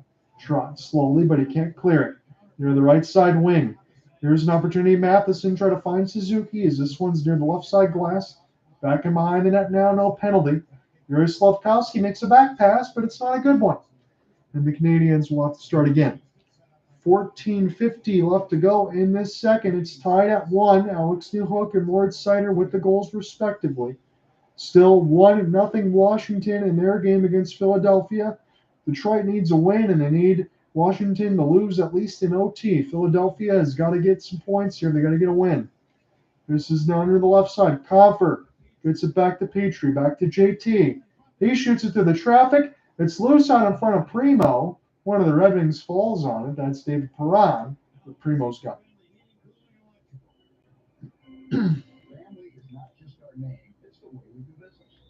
So we've gone through the 15:57 marker, and stupid for me, I didn't click the record on the side of the recorder there, but we had some action back and forth. Montreal was able to keep that puck alive for a moment. The Red Wings finally get their first shot of the period as DeBrincat opened the second, hitting the bar. James Reimer with a couple good saves. That goes right near the right side of the bar, so luckily we only missed a few minutes and not any goal calls. But anybody on the YouTube side, we've been here the whole time. So that's the way it works. 14:25 left to go in the second. It's a 1-1 tie between Detroit and Montreal. Washington and Philadelphia now finally underway in that second period. So considering if this ends early, we can flip back live, and I can give you the call on ESPN+. Kane. Here's Compher. He tried to wire that thing top left, and this goes in the netting. But Compher with a sweet feed and set up there from a Kane chance. And this one goes out of play with 14:07 in the second. 13-11 on the shot board. Detroit's got that advantage, but this score is tied. For the Washington-Philadelphia game, the only goal right now as they get in the second is Ovi. If Washington wins, they control their destiny. And that is what's at stake right now. Compher's got the stitches on the bridge of his nose. He is back to start this second, so that is good news. Edmondson off the half spin. It's an offensive zone draw. Back in behind the net for Christian Fischer. Robbie Fabry trying to join in on the assault of the puck. Fischer, good body contact. Andrew Copp trying to go ahead and locate as Fischer goes in and gets chased. And this will go D-to-D. Matheson outstretch. Here is Joel Armia. It scores! Secondary rebound for Montreal. Armia with the stick drag. Bought enough time off the shot. And it cleaned up the mess for Montreal. And they have it. Guess who it is? He was the killer from yesterday. Brandon Gallagher gives the Canadiens the lead. How did this happen? It was a perfect pass. And near the left side dot off the glass. Ahead. Beats Simon Edmondson, who thinks his stick's being held.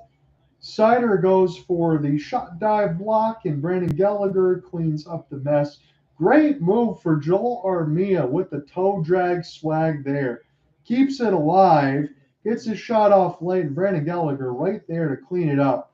And one more time, Montreal's got the lead. So if this holds, it's not going to matter what anyone else does. Detroit's got to get some points. As this is near the left side. Brandon Gallagher does it again. He's got 3 goals in the last 2 games against Detroit off this back-to-back. No, near the left side. Here's a couple stick lips. And Oli Mata. We'll hit it around the end boards now. Mata, Gostisbehere. Red Wings want to get on the right side of the score line. Their next step would be to tie it. Daniel Sprong. In between the legs for Ghost, he's just going to spin right back. It was too involved there off the boards. He couldn't find it. 12:55 left to go in the second. Brandon Gallagher has just given the Montreal Canadiens the lead. As it's Matheson. We'll send this one down, make that Barron. This one goes into the Red Wings zone off the stick, so it's not ice the cat. Start it now. Alex DeBrincat. We'll get this one near the left side wall. Raymond gets absolutely punished. Larkin trying to zoom in full speed off the backhand. Cole Caulfield. He could be a recipient of an outstretched pass. This one will be blown dead against the Canadiens.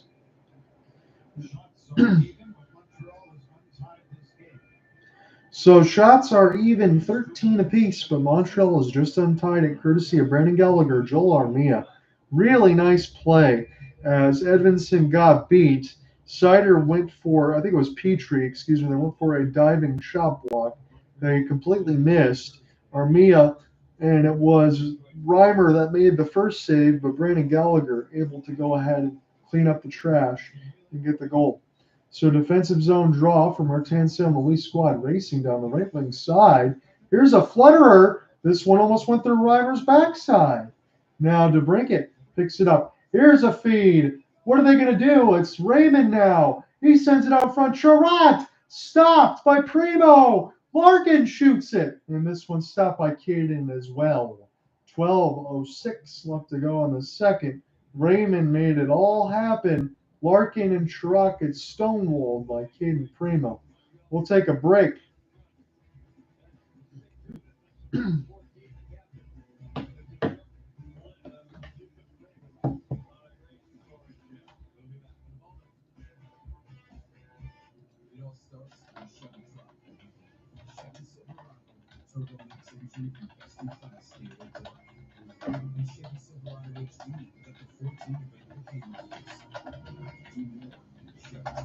Get yours now. Or GM employees with a current eligible lease can get this Silverado for free months in the month. Ordering Chevy trucks these days will 0.9% financing in all 2024 Silverado 1500 pickups. They need to run that fast. You need strokes and then let the gas. It goes fast too fast for the list to go. Giving you a stroke with all. Never let me delay. It's faster to the rapid gas today. It's guaranteed. Feed it on. Feed it. Harlem has everything, but I couldn't find a lot of anywhere. Okay, so that latest goal there for Brendan Gallagher, he's done it again. It is 2-1, 6:17 in the second period.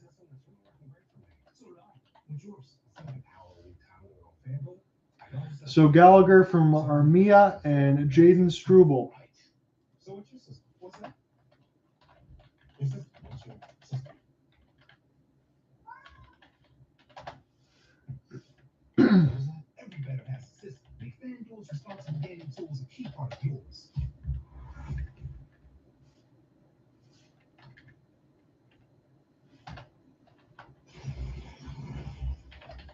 That was probably the craziest hockey game I've been a part of. I mean, this team sticks with it. I mean, come on, Ray, come on, Larkin. Like, this past 2 weeks, unbelievable. Like, that kid's grown up 10 years in about 7 days.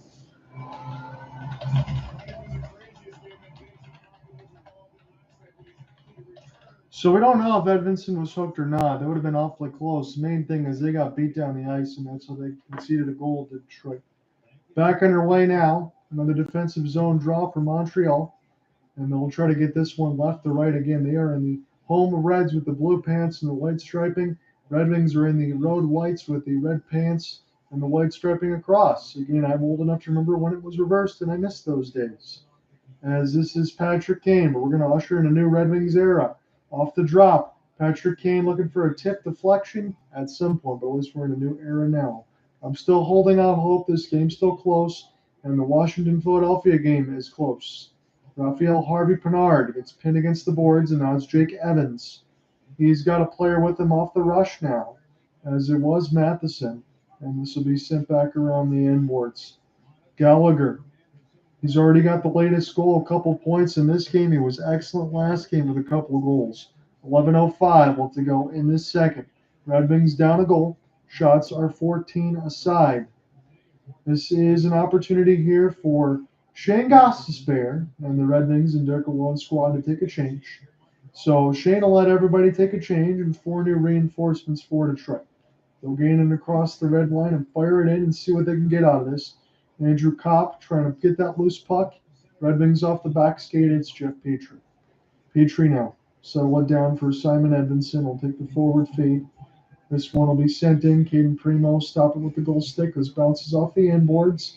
But Montreal right there. Push it the other way. Omia trying to get settled for another rush. As this is near the right side. This is sent in here for Perron. Back around the left side. Montreal forwards have a turn shot off the post. Does not go in. Red Wings dive at the goal line. And it stays out. The wrister hit the right side of the post for Montreal. It did not cross the line and stayed out. Sigh relief for James Reimer. And for Red Wings fans everywhere, Alex Newhook almost had his second. Newhook spun off the backhand. He'll turn on his forehand. He'll shoot it. This goes past the glove of Reimer. He's in full splits. It hit the left post and stayed out. Armia providing the screen in front.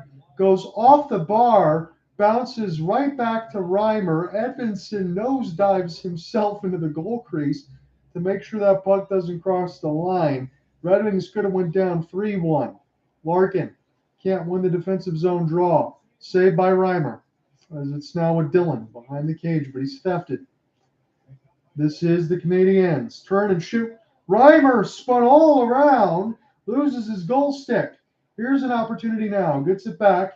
Here's a chance for Raymond just to provide some support. Sweet skate there by Montreal. Turns and fires. Reimer saves the first. Reimer saved the first, but Cole Caulfield cleans up the mess. And now Detroit are in a similar territory that they were last night. It's a 3-1 game.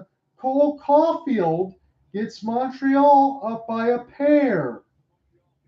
This is a mirror image of Monday night, and Washington has the lead. That was an unbelievable toe drag by Nick Suzuki against the grain, able to get a Slavkovsky one-timer, and then cleaned up by Cole Caulfield. James Reimer has been absolutely hung out to dry on 3 goals. This is not one of those situations where you beg for being a Red Wings fan and having a goaltender make a save. He's not going to stop any of those. As this is now near the left side, Austin Zarnik, 4th line. Red Wings down a pair of goals again, just like Monday, almost in the mirror image spot as we're past halfway point of regulation. Are they going to get another monster third period? Because that is what they need right now with 9:22 left in the second. Ghost. Turn and shot blocked. Primo makes the save. Valeno scores! The Red Wings were going to get a power play. Valeno says, who cares about that? And it's a 1-goal game again. This feels just like yesterday. Groundhog Day. What's your heart rate, everybody? Check in with me. Leave some comments. Primo off the stick shaft, and Valeno puts it in. No chance for Primo on that side.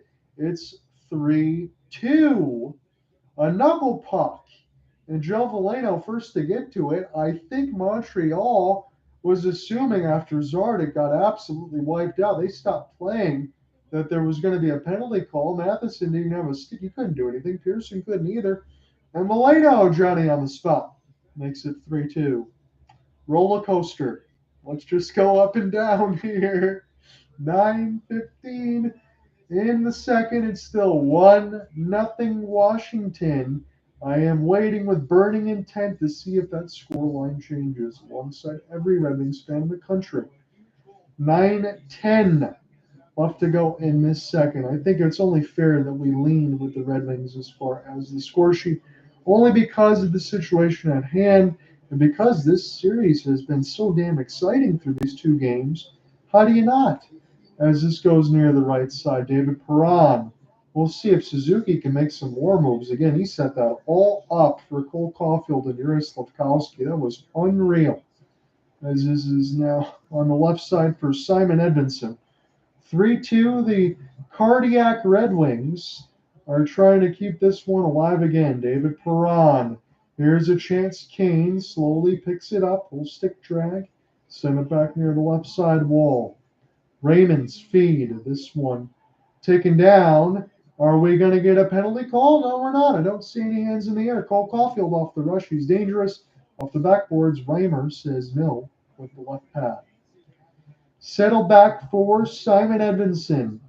3-2 is the scoreline. Montreal out in front. Patrick Kane pirouette. 1-on-3. Kane now, right side. Play for Fabry.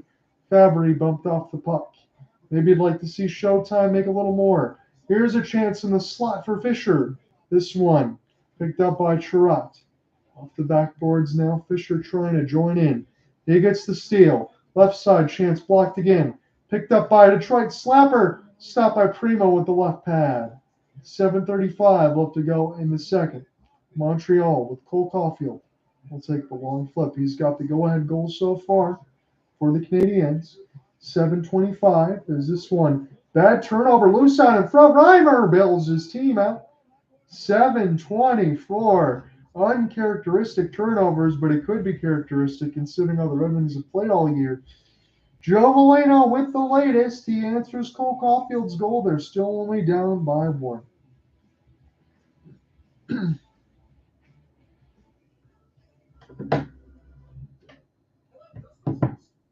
It's done. I've done it later. We help people customize and save hundreds on car insurance with the free mutual. Anyway, we had this situation here.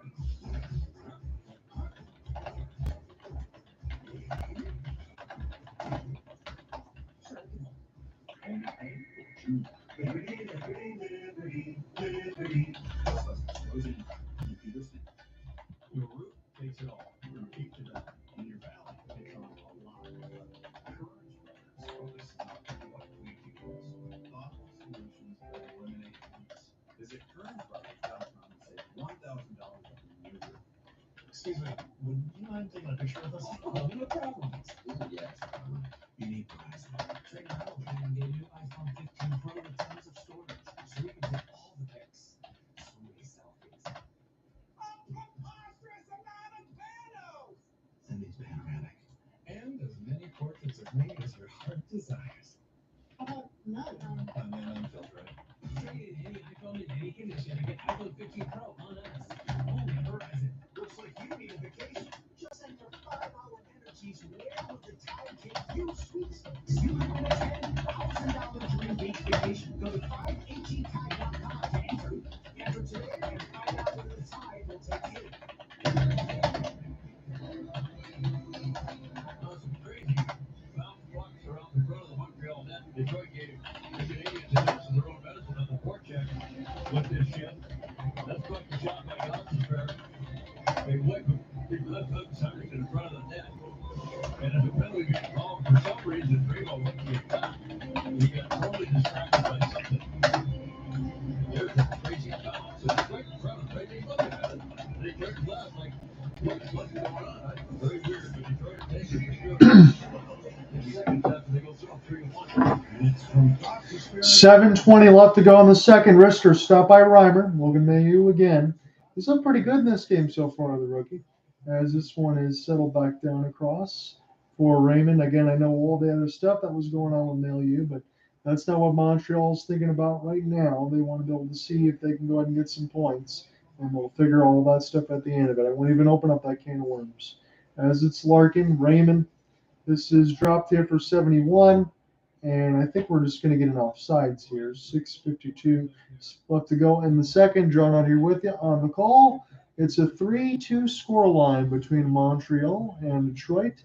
It is an opportunity for Cole Caulfield having the GWG so far, but tons of time left. Speaking of tons of time left, the Caps are up 1-0 still on the Flyers. 9:25 in the second. If Charlie Lindgren gets back-to-back shutouts, he'll probably pull out what's left of my receding hairline. As the puck goes in the netting, we get a stoppage officially 9:13 in that game. We'll keep you updated as it goes across. This is now on the left side for David Perron. Red Wings at least have to get a point in this or they will be eliminated. That is the main thing. You really got to get 2. Win these back-to-back games and control at least the portion of what you can control. Now for Compher, he gets stick lifted near the right side boards. It's Perron, slapper. This will go right back from Gostisbehere. Tip play for Kane. This one goes just wide. 6:15 left to go in the second. John, are you with you on the call? We're in the Bell Center, and Montreal, Canada, and we are waiting to see whether or not in Quebec, Canada, if the Red Wings can get to the playoffs, and the same thing for the Caps. Because if that happens, then that means the Penguins game won't matter tomorrow. Patrick Kane, although their pick will. Kane turns and shoots. This one stopped by Primo, closed the 5-hole, that in the high slot. 5:57. We'll take another break, and we'll continue to look at the situation across the league. Come right back. And no satellite on the moon. Think about this. Blue Jays, Cardinals, Orioles. What's missing? The Indian condor? No, walnut brain. Pigeons. They'd rather name a team after Sox. To be fair, we're not very athletic. Chevy Equinox has been ranked #1 by J.D. Power for dependability and new vehicle quality among compact SUVs.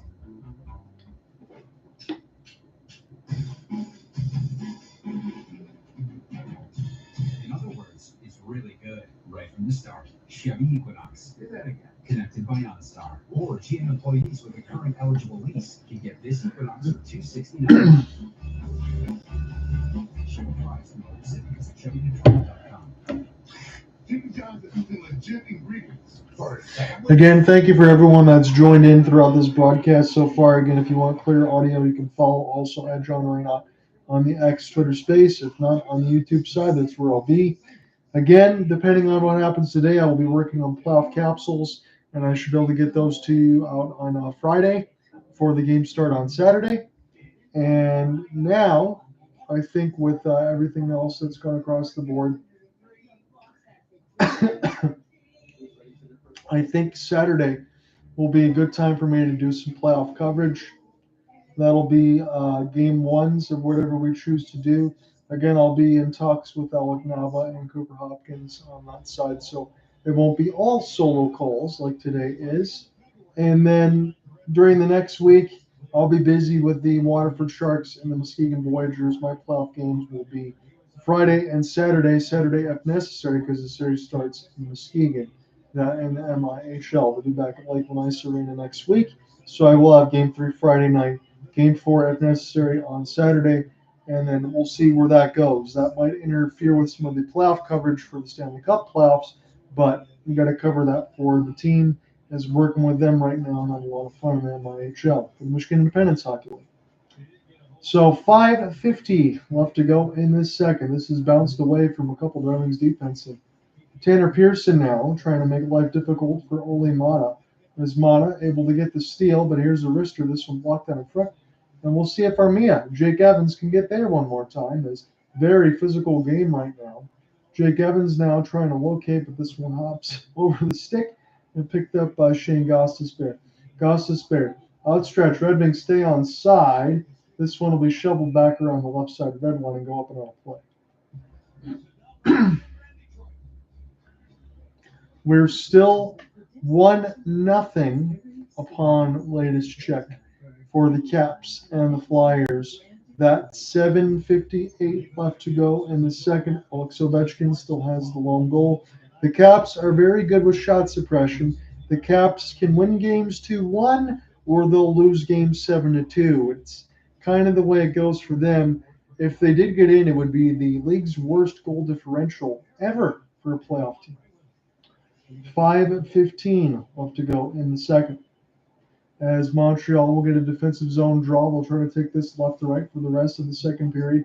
This is a nail-biting game right now for Detroit, and I said as we get close to that 9:15 Eastern marker, we're at 8:30 right now. That's when the nail-biting across the world will really happen, as we're still waiting for playoff spots and everything else.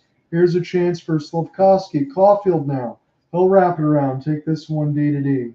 As Barron's still watching, Lane Hudson. This one shot blocker down in front, and the Red Wings pick it up. They got the second line. Kane near the right. This will be dropped now. Perron. He'll take a wrister. This one will be stopped by Caden Primo. And now Montreal will go ahead and take it the other way. Cole Caulfield. There's a good outstretched pass. Breaking right to the middle. Great stop by Reimer. It's loose right in front, but number 88 is there. Patrick Kane. What a time it would be for him to get a key goal, as they have him on the second line. It's been Lucas Raymond experience that has been absolutely insane. Patrick Kane calmly plays the back pass. Simon Edvinsson. Edvinsson now with his bank feet. A little bit too far for Robbie Fabry. That'll be iced against Detroit.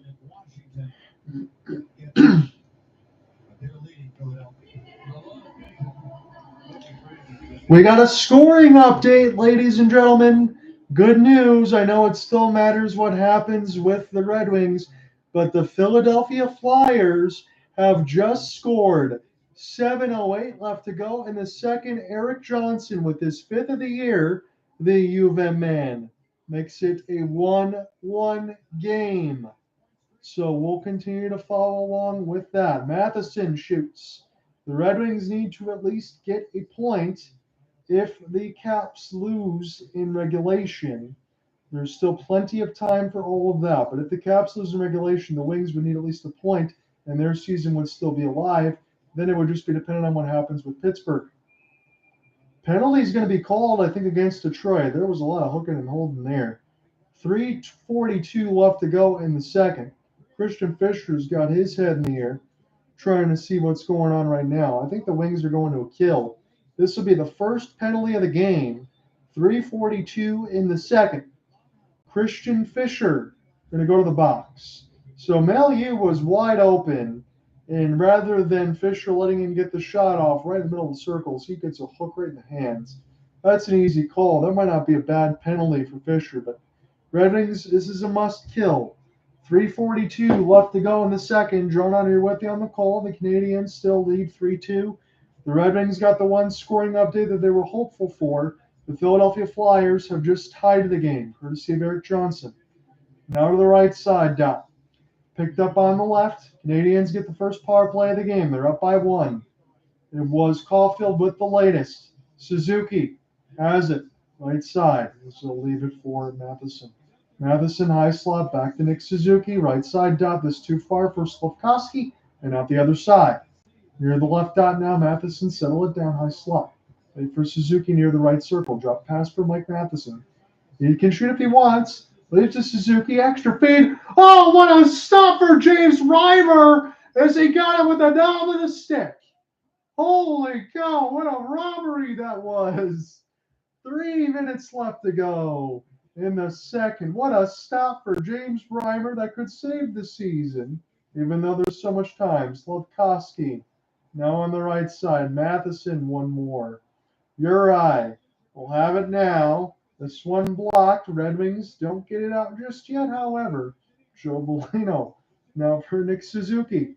It's loose in front of the circles, and the Red Wings finally get this one down the ice.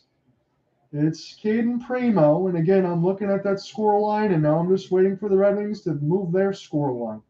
Man, oh man, we are getting closer to that 9:15 Eastern mark that everyone was talking about, where it's going to get stomach churning. Armia now near the left side. Seider will send it down. So Montreal gets the first power play of the game. It's 3-2. The Montreal Canadiens have the lead. 20 seconds left to go in Montreal's power play. Nice stick and drag near the right side. Brendan Gallagher. Red Wings will take the long flip. And they put it over the glass! The Red Wings clear it over the glass now. And it's going to be a 5-on-3 delay a game. Holy cow. What can you say here? Lucas Raymond is in the box. 12 seconds of 5-on-3. And now this is really going to be heart attack time. Lucas Raymond, it does not hit a Montreal Canadien.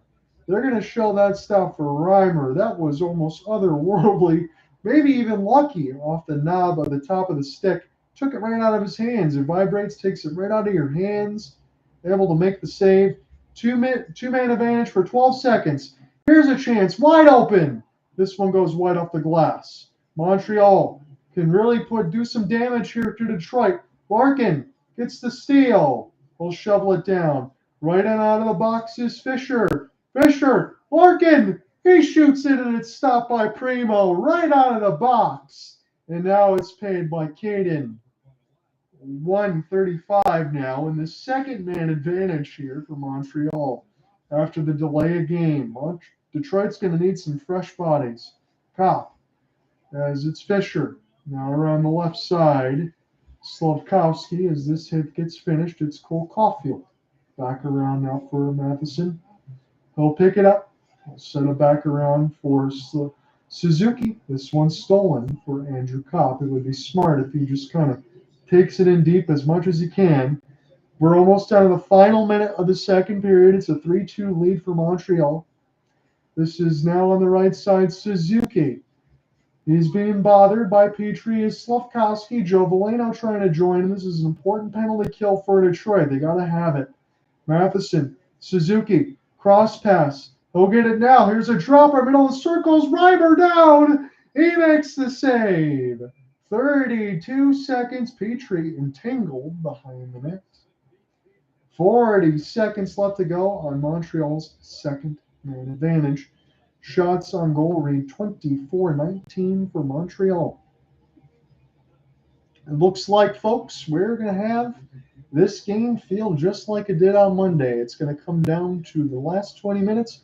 What else would you expect here between these teams and everything else? Hey, you know who loves it upon everything else? Gary Bettman. The overtime losses, the drama, having all the other teams all involved. This is exactly what he envisioned. When he wanted all of that, you can take overtime losses and maybe shove it sometimes. Maybe you'd want regulation wins to be the tiebreaker.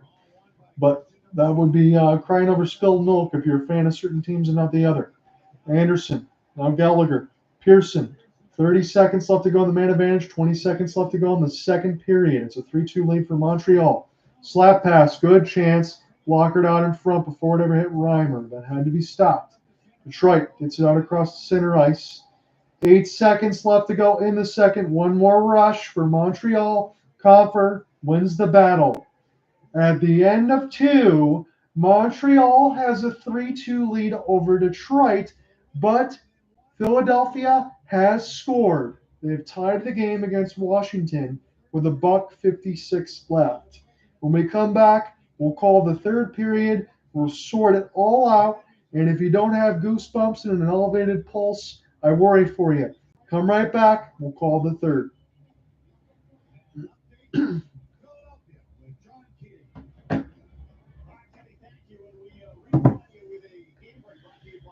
Oh, boy.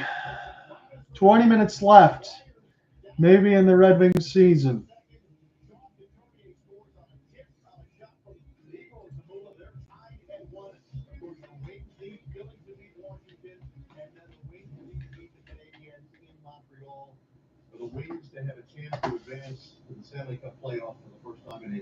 So Gallagher from Armia and Jaden Struble, and then Cole Caulfield from Slafkowski and Suzuki. We'll get those goals typed in, and then we'll give you the reset.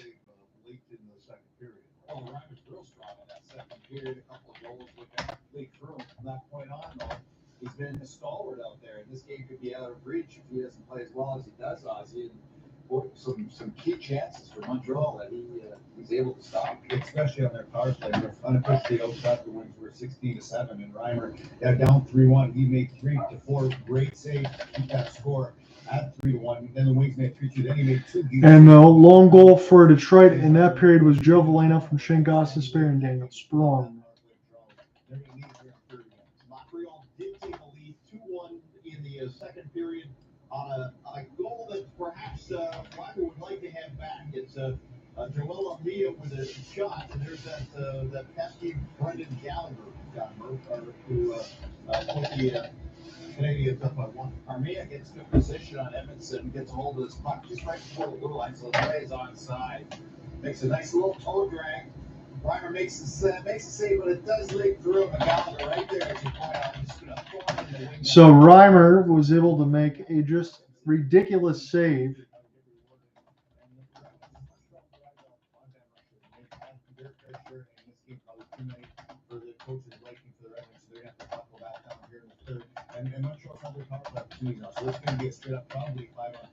Off a one-timer.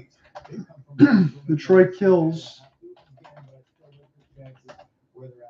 There's a chance they kill these penalties. It gives you momentum. Yeah, definitely. When the penalty killers go out there and get the job done. Detroit kills 5-on-3 disadvantage. They make it 3-1. Detroit is kind of used to being down by a couple of goals again. Primo stopped 18 of 20.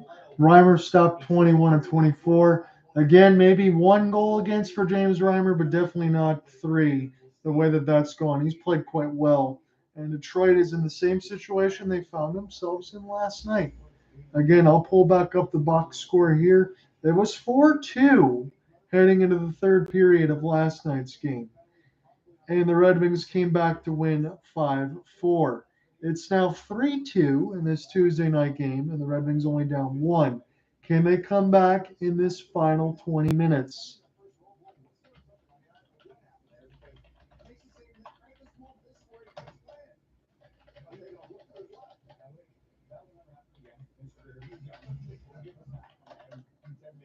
When you're younger, that'll be one. We'll live and learn for the young Primo with that player. I look at that with GMT probably just he knows a little bit something about losing one's focus, but not necessarily on the ice. Let's hear from So it looks like last night, but folks, the Red Wings don't have to get past 2 goals. They only got to get past 1 to tie it. And we will continue to give you updates across this final here. Once we get it, I'm going to give you the live updates as well. Let's go into the scoreboard. I'll press refresh on ESPN. So let's click on it. It is 35 seconds left to go in the second period, and Washington and Philadelphia are tied. Scoring correction from me in comparison to the live because I was just getting the breaking. It's Sean Couturier from Igor Zamula and Joel Farabee at the 12:29 marker, so no shutout for Charlie Lindgren. Samuel Ayerson only had to stop 11 of 12. Charlie Lindgren 14 of 15. This game is tight. Again, for Philadelphia, this game still matters for them because if they can beat Washington in regulation, Detroit does not get any points, and Pittsburgh doesn't get any points tomorrow, they'll get in the playoffs. So the Philadelphia Flyers are fighting for their lives as well. That is why, even though Boston couldn't help out Detroit yesterday, you still can have some faith in John Tortorella's squad. You know, the whip against the back there on that side, Philadelphia, the time is now, and this game is tied at 1. If the Red Wings do win, and there is any sort of loss for Washington, even in overtime or shootout, Detroit gets into the postseason. Washington wins, they control their own destiny. Pittsburgh can win if Washington loses this game. They're going to have to lose in regulation. Detroit can only pick up 1 point, and Pittsburgh gets both points against the Islanders. They could get the wild card spot tomorrow. If that happens, then Alec and I will be on the coverage tomorrow as you can watch his Penguins maybe clinch. That's only if that happens. If not, and it's already decided, I'll be working on playoff capsules to get all that stuff out to you for Friday before Saturday's games. And then Saturday, I should have coverage for you, at least for game 1. Maybe I'll take a day off Sunday, and then next week it'll be Monday, Tuesday for me. As far as Stanley Cup coverage, Wednesday I'll be getting ready for the Sharks and the Muskegon Voyageurs home game that I got for Friday, Saturday if necessary. So Wednesday is prep. Thursday is my fiance's birthday, and then Friday is my hockey assignment. So Monday, Tuesday next week will be Stanley Cup coverage. Saturday this week will be Stanley Cup coverage. Hopeful to get Cooper Hopkins here with me soon, maybe as much as next week. If not, we know in the near future. The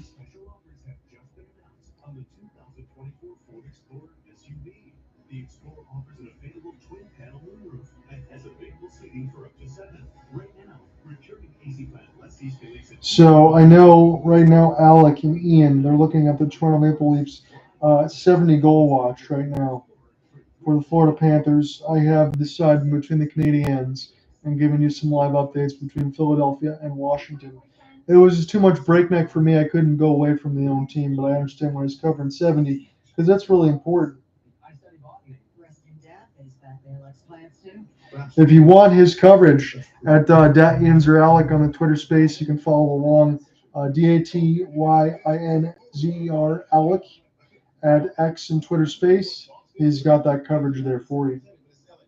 I'll be covering Detroit and Montreal for the rest of the day, and then I'll give you the game story at the end of it. But keep an eye out for the capsules that John ran out on Friday, because I will go across the 8 series and give you my thoughts. Scoring updates across the league. Let's do it. So across the league, the Sens have a 2-0 lead on the Bruins. That's big because if the Panthers win, they'll take the Atlantic. Right now, the Leafs have the goals that they need. They're up 2-1. And Noah Gregor and Mitch Marner score in the first, Carter Verhaeghe early in the second, 15-16 in the second. That has the Atlantic Division on the line. The Blue Jackets and Hurricanes, Blue Jackets up 4-3. Hurricanes already locked in. They can't claim anything in the Metro. That belongs to the Rangers. They won the President's Trophy. Jets up 2-1 on the Kraken. They're still playing for home ice, so that matters to them. Blackhawks, Golden Knights at 10. Flames, Canucks at 10. Give me a couple minutes, and I'll jump right back in.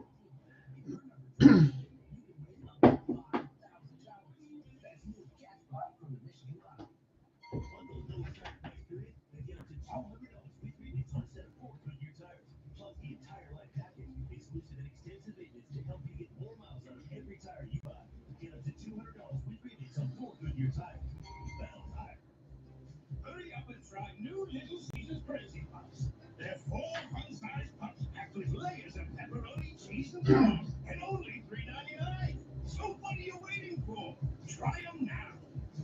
You heard him. They need to go try these new Little Caesars Crazy Puffs right now. Drive like the wind, Debbie. Enjoy delicious new Crazy Puffs on the go for just $3.99. Only at Little Caesars. Pizza, pizza.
So I'm just going to plug my phone in. For those that are following in, I'm just checking back in with you. I'll plug this in real quick.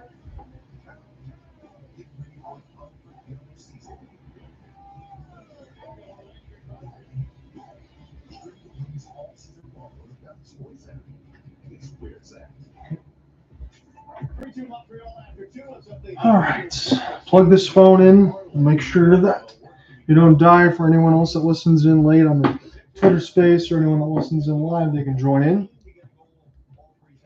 Let's give you the shots on goal. I did not do that.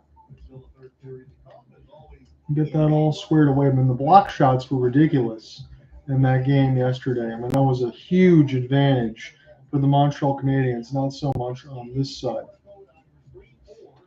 So we'll put this back on the live side for the Twitter space. Shots on goal are 25-19 for Montreal. Hits 15-10 for Detroit. Face-offs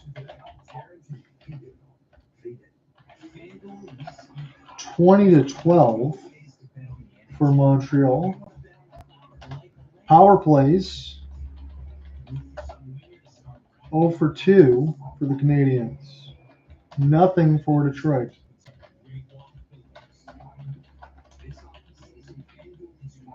Does that mean that the Red Wings will get the next call? When I see things like that, I know it's late in the year. They're going to call less. But when I see things like that, I feel like they may get the next call. That's just pure speculation on my part. But if there is something that needs to be called, you might see that in the ref's hands for Detroit as they're down a goal.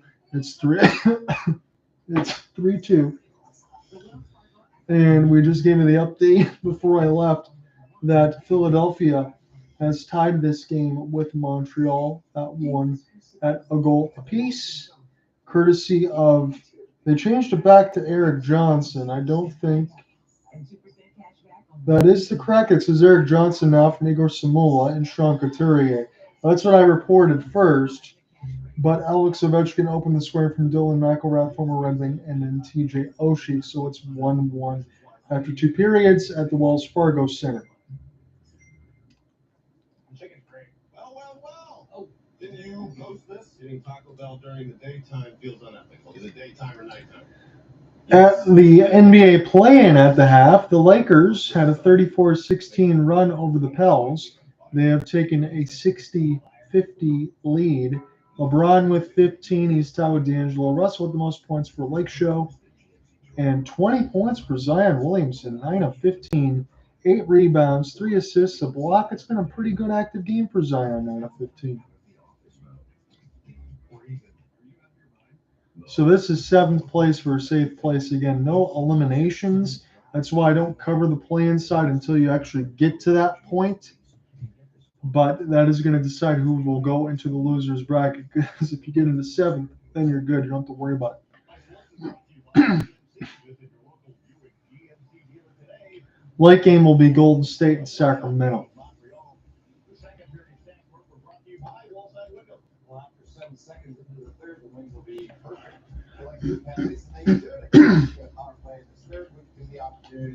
Again, I said 0 for 2 for Montreal. It's my apologies on the power play. 7 seconds left to go. Looks like they'll probably kill it. We'll see if they can start with the puck possession and see what happens.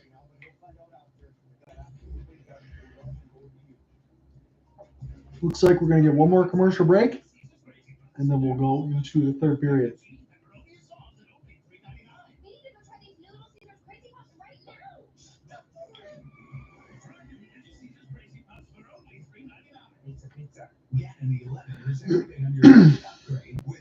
So honestly, ladies and gentlemen, for anyone that's listening in, what's your thoughts? 20 minutes potentially in the Red Wings season, 20 minutes maybe even in the Cap season. How do you see it? Who wins? Who do you like to score? What are you thinking about at this moment? I know I asked whether you guys are excited or nervous, and not a lot of participation on that side. I know it's a quirky question, but yeah, I understand you're also excited for the opportunity. What's Derek Lalonde saying to Detroit right now? I mean, you've been fighting for this all year long.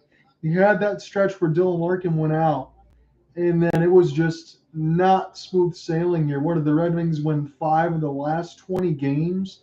Put themselves in the situation, and that was settled with a 7-game losing streak. You're almost in the same position that you were last night. You may get the help here. We're getting closer, again, as I mentioned, to that 9:15 Eastern marker, where it will be gut check time as far as scoreboard watching to see what actually happens, because it's going to come down to the final 20 minutes, maybe even OT. The Red Wings get a win, and the Caps lose in any variety. Red Wings are in the playoffs. I don't think anyone gives an F right now. I certainly don't. They're playing the Rangers. Take what you can get. Get postseason hockey. Get some experience. You played for days like this, the season like this, to have a chance to get into the postseason. This is what the Red Wings fans have been asking for since Steve Yzerman has been here, since the rebuild has started, since cleaning out all the cupboards, since starting to get, JT Compher, David Perron, Patrick Kane, Andrew Copp, all these other guys into there to help add to what Dylan Larkin does. It's why you bring in Alex DeBrincat. You drafted Lucas Raymond to get that push. The time is now for Detroit. The time is now. You got to be able to take the reins. Take the reins right now, just as you did yesterday in that third period in Blitz, Montreal. Leave everything that you can in your hands. It's the only thing they can do right now in this 20 minutes. Would you have hoped that it wouldn't come down to those games against the Caps or Pittsburgh when they could have got points? Of course. But you can only do what's in front of you right now. And that's got to be the message. If anything else happens, as I said in the first intermission, I'll give you the post-mortem, the advanced thoughts. I know Cooper and I will break that down when the season's in and we get into the free agency frenzy and all of that. We'll talk about all of it later at that point, but I will give you some thoughts.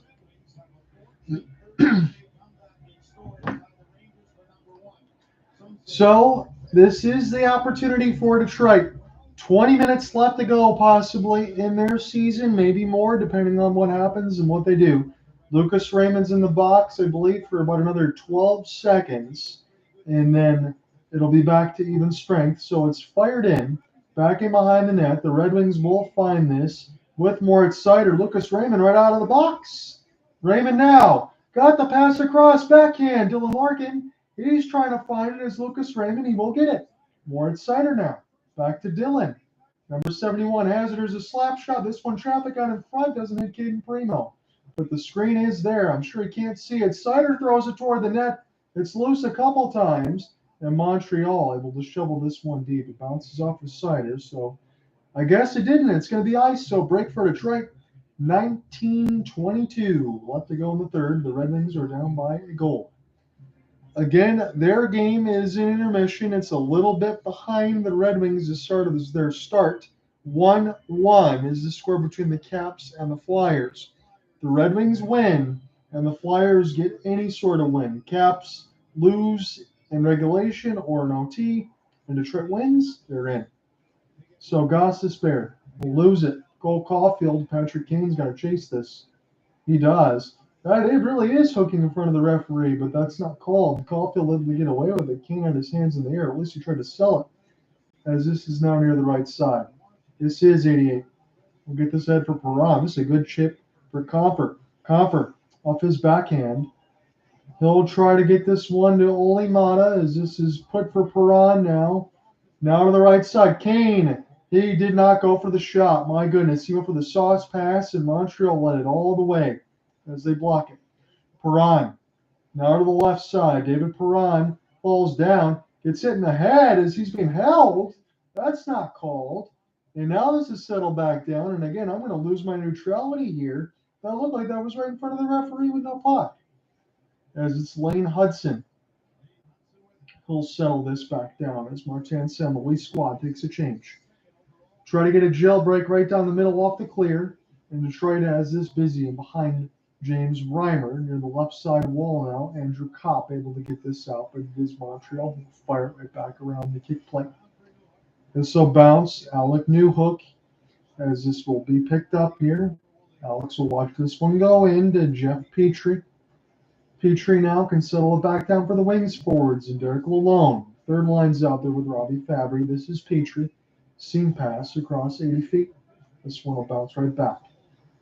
Petrie now try to get this one to Christian Fischer, but it's turned over by Petrie.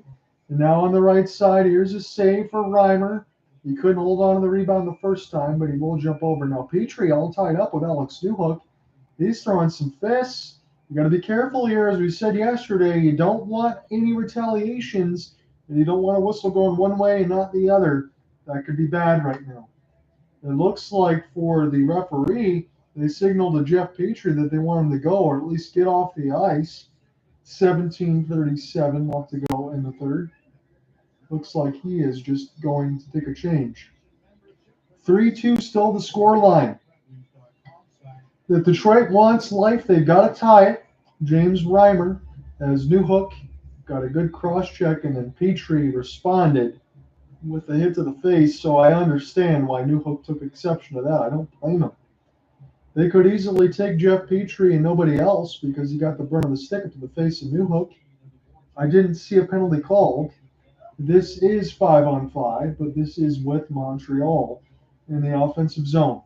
Jake Evans against Dylan Larkin, but number 71 is going to win it. Captaincy for Detroit. It's Lucas Raymond now. Here's an outstretched feed to DeBrincat. DeBrincat wrister. DeBrincat gets it back. This saved by Primo a couple times. Centered out in front for Larkin. And now a man rush the other way for Montreal as they'll fire it down. Reimer settle it down for Olimata. This goes to the right side of the kick play. Spun back around the end boards now for Ghost. It's Dylan Larkin. Now for Matheson as he's pinballed off the glass. Olimata for Gostisbehere. 17 minutes left to go in this third. Slap shot it around the end boards for Ghost. Daniel Sprong. Centering feed. That was not a bad one. This goes back to Sprong now. Here for Seider. Crisscross. Shutout. Dancing. Work his way in behind the net forehand. Shutout. High slot. Red Wings shoot. Big rebound. Molino. He gets robbed by Primo. Near the right side. Red Wings try to keep it in with Sprong and Molino. Daniel gets it now. Center out. Scores! Daniel Sprong! We are tied! Daniel Sprong, pink visor and all, gets the game tied for Detroit, and the Red Wings have life once again. Daniel Sprong has been one of those additions I've said throughout the year I thought was very shrewd by Yzerman. And man, oh man, the Seattle Kraken were going to miss him. The Bank Show, Pinball Wizard for Daniel Sprong. And he banks this one off Caden Primo. And the Red Wings tie it up. Now we have to watch if the Red Wings can take the lead. What happens in the Wells Fargo Center? 3-3 tie now for Detroit. Daniel Sprong. Jake Evans will settle this one back.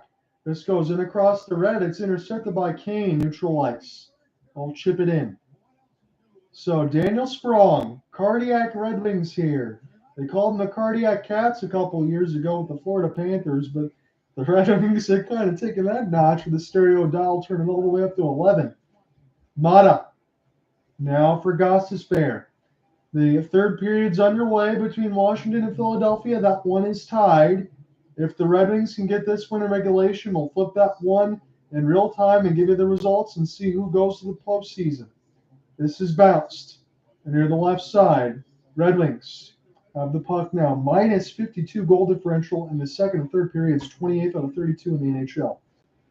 Daniel Sprong has just tied the game for Detroit, and their postseason hopes are still alive right now. Shayne Gostisbehere, Jeff Petrie. Is this one off the back end? Larkin toward the net, and it's stopped by Primo with the right pad as he held against that post. Now the left side. Here's Montreal off the long foot. Brandon Gallagher has been a thorn in the side.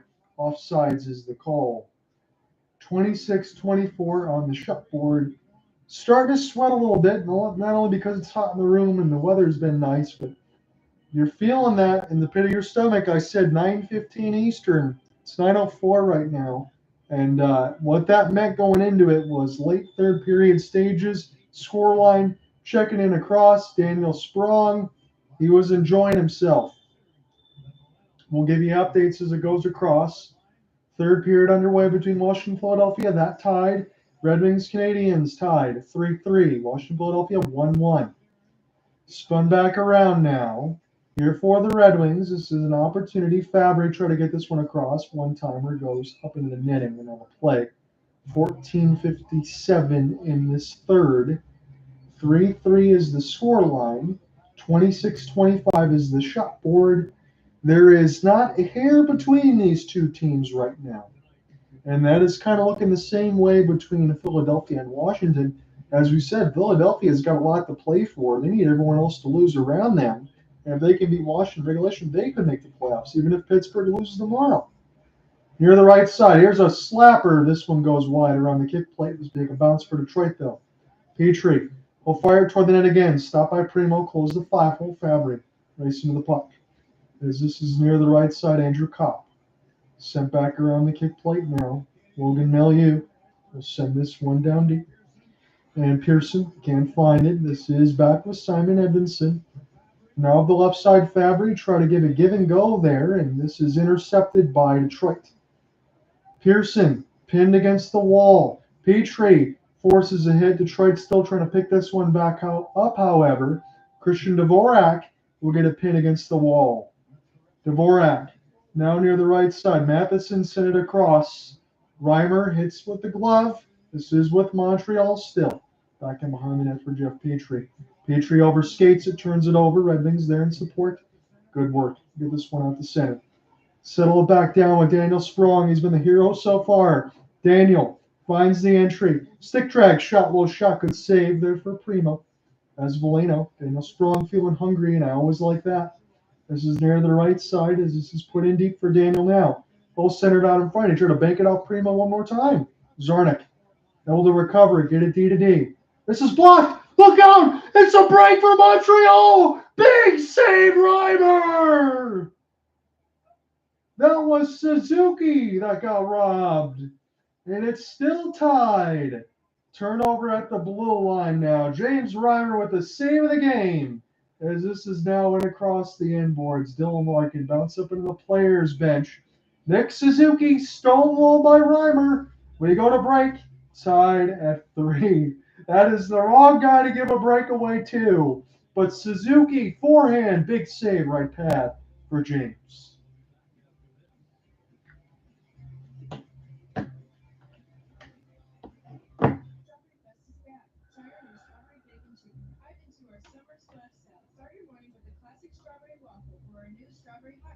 Indulge in our strawberry shortcake shake or try our new strawberry cream puff for dessert. Come experience the taste of summer only at Big Boy Strawberry Fest.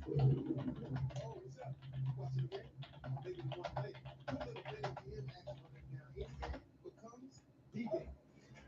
When you got O's and unders, then every time they throw the ball, they kick the ball, throw the ball, niggas not even ball. You get the ball. Now that bench got you watching every inning, half, round, period, set, home, collect.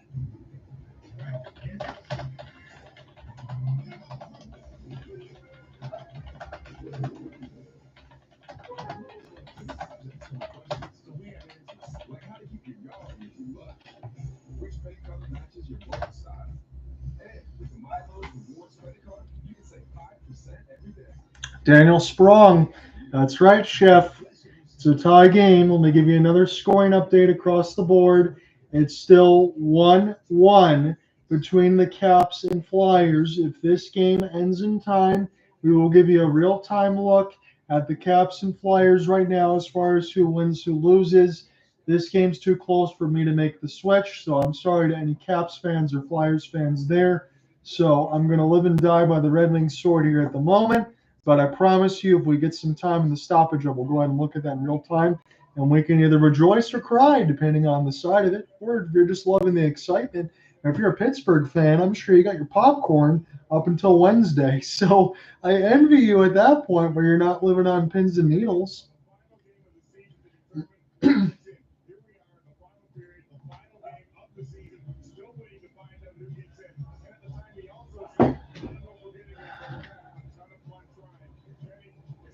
So if you had Daniel Sprong on your bingo card and James Reimer with a gigantic save, they got both of those right now off the break from Nick Suzuki.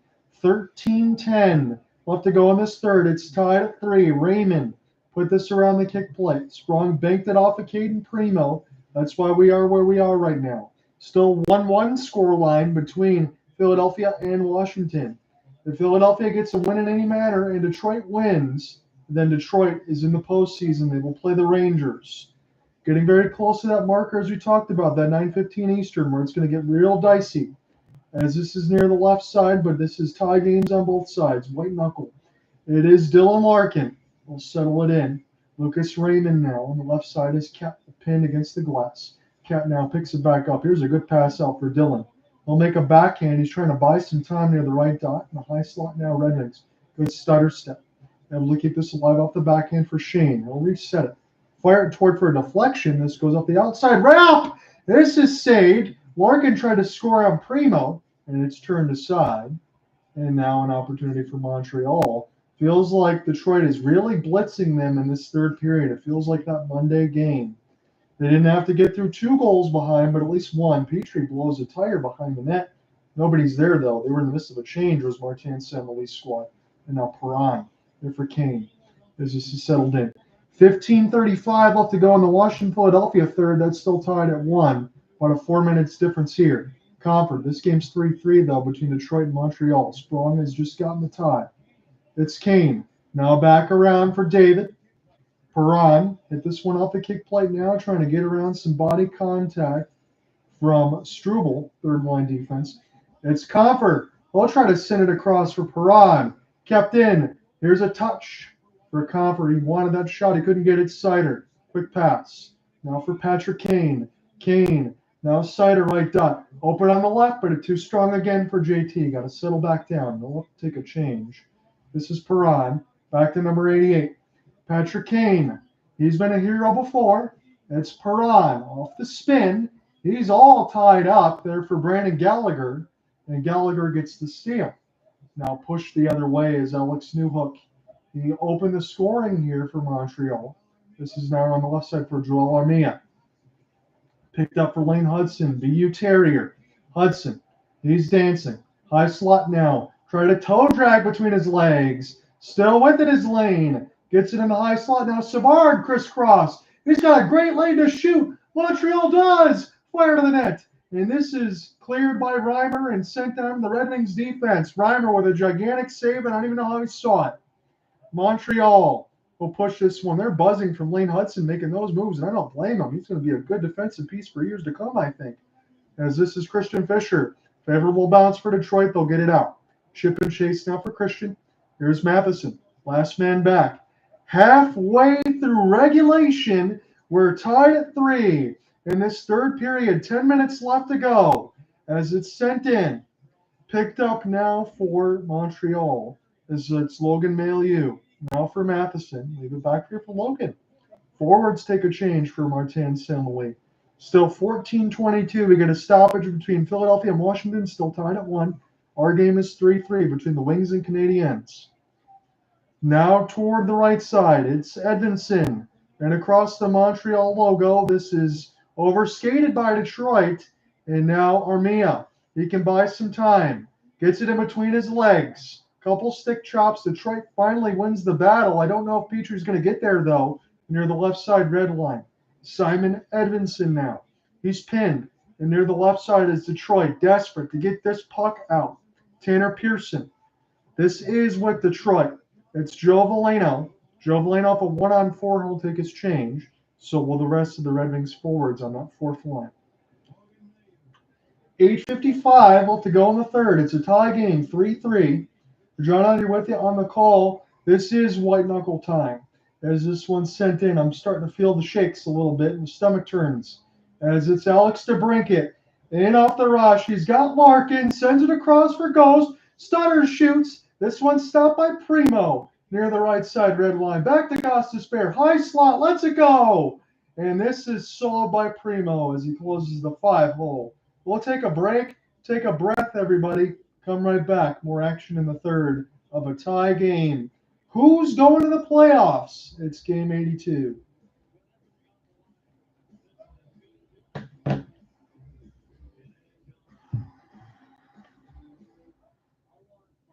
I know I could say, I wish I could provoke, show the game. I'll get banned on the YouTube side, and then we can never do these streams again.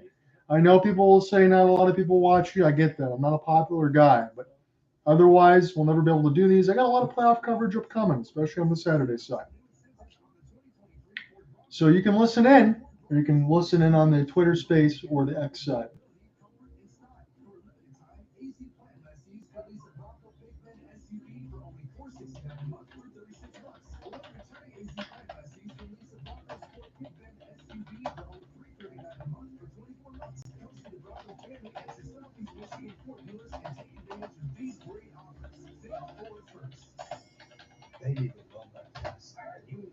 I guess they're going to set us up for either the thrills or a complete crusher. That is where we're going. I think that's what we all expected. I don't know how well all of you slept last night, or if you even slept at all with excitement, or you're getting through work and then you're waiting to put yourself to the grinder again. But for those that have been following along humbly, I appreciate it from the bottom of my heart, as always.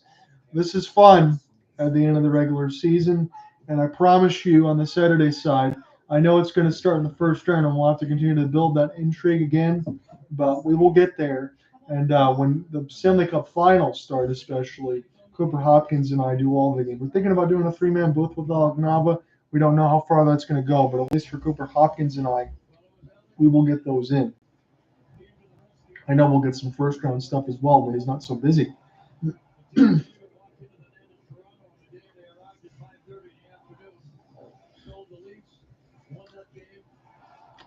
Scoring updates. 1-1 Caps Flyers, 12-16 in the third, 8:19 left to go in our featured game between the Wings and the Canadiens. That's where we are, folks. Red Wings can't win an offensive zone draw, but it will go back to Toronto. 8:25 left to go in regulation. We're in the Bell Center. John out here with you on the call. Game 82, it's where maybe all is on the line now for the last wildcard spot in either conference. It's going to come down to the final game in the regular season, near the left side of the red line. Picked up by JT Compher as the Red Wings try to take this one left to right. It's line numero dos out there right now. Compher, nice skate ahead. He'll get it back. Shovel it right in front of Perron. No play blown dead. Perron is right on top of Keaton Primo. How are we not blowing this play dead? Perron, Primo, they got one forward not back there. This is going to be an opportunity for Montreal. They could score out of this. Here's a chance. This goes off the kick play. And Moritz Seider. Now for Ben Sherratt. The refs were awfully lenient there as this is picked up and behind the net for the Canadiens. They'll get it. Here the right side, Suzuki off the leave. It's Cole Caulfield, one-timer. Good save for Reimer. Never saw it with the left pad. Nick Suzuki, great skate. Slavkowski has it. We'll get this one D to D. It's Lane Hudson now. Full stutter step near the left side. Still dancing. Holding on to that blue line. Lets it go. He scores! Montreal takes the lead with 7:14 left in the third. It's tipped out in front of Reimer, and Detroit's in trouble. 7:14 left to go in the game. Detroit needs a goal. Yuri Slavkowski might have put the dagger in, but Lane Hudson, he was just continuing to wait until that lane opened for the screen. Reimer never saw it, and Slavkowski got Sherratt and Compher battling in for the screen. Reimer's got no clue where it is. He can't make that save. And again, I'm not making an excuse for Reimer, but this clearing attempt from Compher bounces off the skates of Detroit. But again, with Mickey Redmond, how do you not call the play? Again, this is as the Detroit fan will say it now. With Perron in the goal crease, as he gets run into, he gets kind of pushed a little bit, runs into Keaton Primo. They never call it. They essentially are playing with a man in front because Detroit can't get back. I said during the live play, they could score from this, and they did. Slavkowski gets the tip out in front of Reimer, and the Red Wings have 6:55 left in their season. They're down 4-3 now. It's Reimer now. Give and go from Olli Maatta. Still 1-1 between Washington and Philadelphia, but now all of a sudden it doesn't matter anymore unless Detroit at least ties this game. That's the first priority here. Speaking of the priority patches that nobody wants to talk about. Now around for DeBrincat. Now on the right side, the Wings are up against it. Their season is on the line. This is the last time that we can say it. We've been saying it for the last 3 days. Now, on the right side, Gallagher. As this goes back to center ice. Red Wings start out with Lucas Raymond. Raymond now. Everybody knows what's at stake now. We're in the final 6 minutes of game 82. Red Wings down 4-3. Their playoff hopes are flashing before their lives. This is an opportunity now. Copp will send it in off the backhand. Sprong thought he had the game-time goal. He did for a moment until it was tipped out in front, and Yuri Slavkowski's got the GWG if it holds. This is sent in off of Fisher, and now Jake Evans will take a hand grenade. This one is onside for Detroit on their defensive end. Copp will take it. Left side feed. Here's a chance. This one stopped by Primo. Fisher behind. He tried to bank it again. That's what the Red Wings are going for. They need traffic in front of the net now. That's what they're doing. One-timer Fabry, and he gets a piece of it, but it's wide. The shot clock is down to 5:14 in this third. Red Wings get an offensive zone draw off the ice. They need a goal. 5:14 left in their season. That is where we are, folks. Yuri Slafkowski has given Montreal the lead. The shot board dead even at 30. I just don't know how you don't call that on one side in between. You're going to give it a clear advantage on one side. Perron never could get back, and Red Wings were playing down a forward essentially. 5:05 left to go in the third. But again, if you're Detroit, you can't give up 4 goals against Montreal. That's first and foremost. You've been giving up too many over these last few games. Defense or not, that's been a problem all year. Larkin, DeBrincat. This is glove behind the net. Here's a pass. Seider, touch. Larkin, shot. Stop by Primo. As this is sent down again, Moritz Seider will get chase. Still 1-1 between Washington and Philadelphia, but that doesn't matter right now. Detroit's got to take care of their own business, at least get this tied. Raymond, off the spin. He gets dumped, Lucas Raymond. No power plays yet for Detroit. When will they get one? Long shot held by Caden Primo. They go to break. 4:30 left to go in Detroit's season if this holds.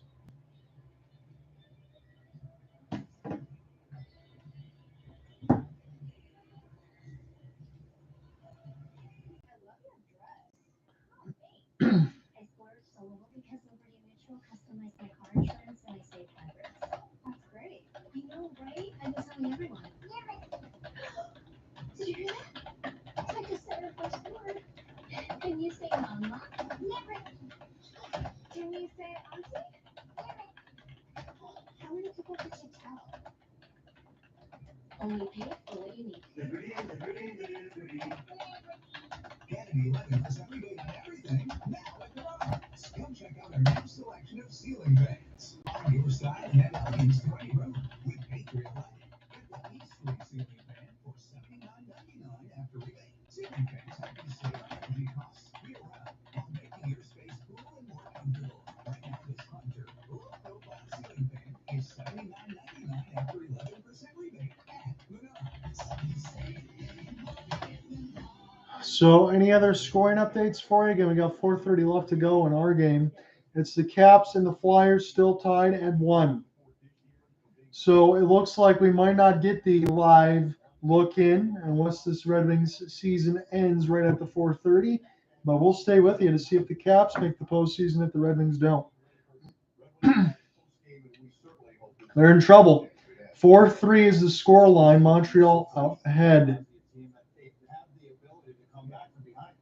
And Montreal's young, and they're already backing off ice and pucks. The Wings are going to get chances again late in this game. They got to stick with it. I like their chance to tie this game up again. All right, we're looking for some big smiles when we join you right after the final horn. Yeah. We're with you on that.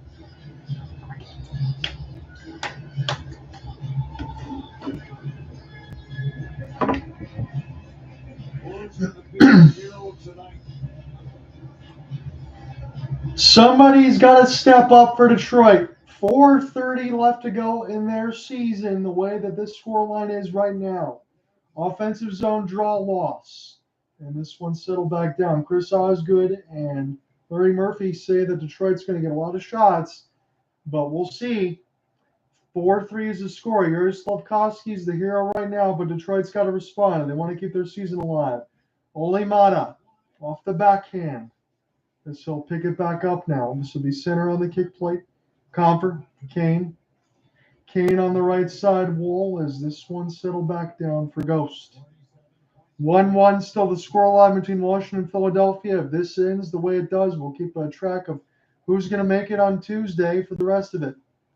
Here's a chance. Here's a slip. This one wide. Sent toward Primo. This does not cross the line. He stopped it with the right pad. Kane now. As Perron will give chase. Ghost gets the steal. Will send it back. Red Wings outstretched for JT. Now near the right side wall. This will go back here for Moritz Seider. Seider now. Chirat. And now back to Montreal. 7:39 left to go in the other game. That's tied at 1. Ours is 4-3 Montreal with the lead. They could kill the Wings right now. Red Wings need a goal. Reimer. This one played ahead. Lucas Raymond. He's been the hero for weeks. Raymond off the drop. It's Seider now the right side wall. 2:50 left. Backhand. Picked up by Detroit right side now. They'll shoot it off the stick of Primo. Stays in play from Ben Sherratt. The Canadians now will get this out of the zone across neutral and fire it in deep. Reimer will pick it up. When is he leaving the goal crease? 2:30 left to go in this third. Outstretched pass. Robbie Fabry. He pins Raphael Harvey-Pinard to the boards, but Montreal escapes. They'll get this across the right wing side. Here's a drag for Jake Evans. Now to the left side red line. Evans pinned. It's Simon Edmondson, number 77. He needs help. And behind the net now. His backhand. We'll get this one to Daniel Sprong. Put it around the end boards. 2 minutes left to go in the Red Wings season. As this is picked up by Detroit. It's Sprong. Now give back for Sprong. He can't find it. This was in between his blades. Settled down by Montreal. It's an icing call. And the Red Wings can pull James Reimer with 1:48 left to go in the third. No power plays for Detroit this entire game. 2 for Montreal, 1 of a hook, 1 of a delay of game on Lucas Raymond. 1-1 is the other score line between Washington and Philadelphia. We're still waiting on that. If Detroit does not win this game and Washington beats Philadelphia, they're in. 1:48 left to go in the Red Wings season. They need at least a point. Again, they'll need it right now, and that's all they can hope for, at least if they don't win. It's just because Washington and Philadelphia are about 5 minutes ahead. So they're going to see right now who is going. They're going to let everybody else take a rest. Martin Saint-Louis is a very 1,000 IQ coach here. Try to get as much possible time for his team to be able to take some brevity here, get a breath, and figure out what they're going to do next. 1:48 left to go in the Red Wings season. It's 6-on-5. Red Wings pull Reimer. They need a goal. 1:48 left to go in the third. It sounded like this yesterday. There is no tomorrow for Detroit. Slap shot. This one wide off the wall. Dylan Larkin gets the puck retrieval. Back around for Lucas Raymond. Red Wings with it. They'll send it in deep. Raymond now trying to pin Matheson. Matheson able to take down one of the wings, but it's not out.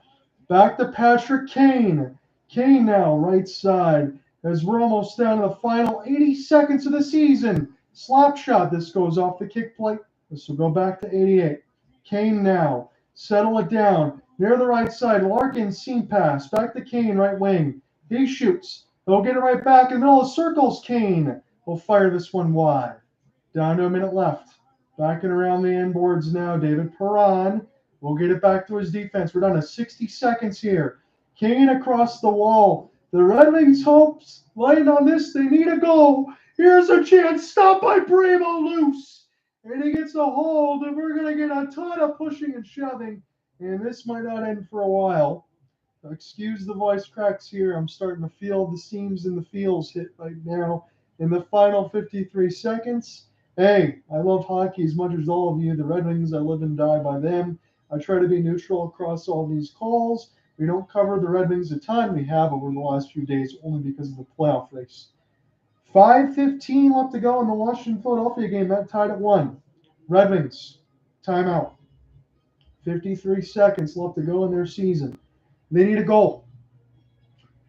So this is where we are right now. It's still 4-3. Alex Tanguay going to draw it up. He's the power play sort of specialist. Martin Saint-Louis going to let his assistants coaches figure all this out as well. Pulse check, ladies and gentlemen. I'm going to give you all the live calls in there and give you all the hope I can here on that hockey kid. Again, I can't show you the TV. Otherwise, they're going to take everything off here. So I'm just going to give you the calls. I'm going to stick in here with you, and I'm going to also go to the Washington game if this ends and we still can figure out what they're going to do. So hold tight. Kane for a full season is some of the maturity we need for the extra push, and Kosa and net maybe. I like it, Chef. I think that's what you can think about next year. I understand how soon that is, but I agree with you. You're right. Kane for a full year could be the difference, and I still think a lot of defensemen, 4 defensemen, a couple forwards, goaltending changes, Kosa, that might be the guy. Larkin, pair of 71s. It's Larkin and Evans. Evans jumps, but we're going to do the draw again. Larkin can't win it. This goes now for Suzuki. Try to chip it off the glass. Can Ghost hold it in? They gain the blue line, does Detroit, but this is with Montreal. They can bleed time away. Savard cleared down the ice. It's iced against Montreal. 36 seconds left.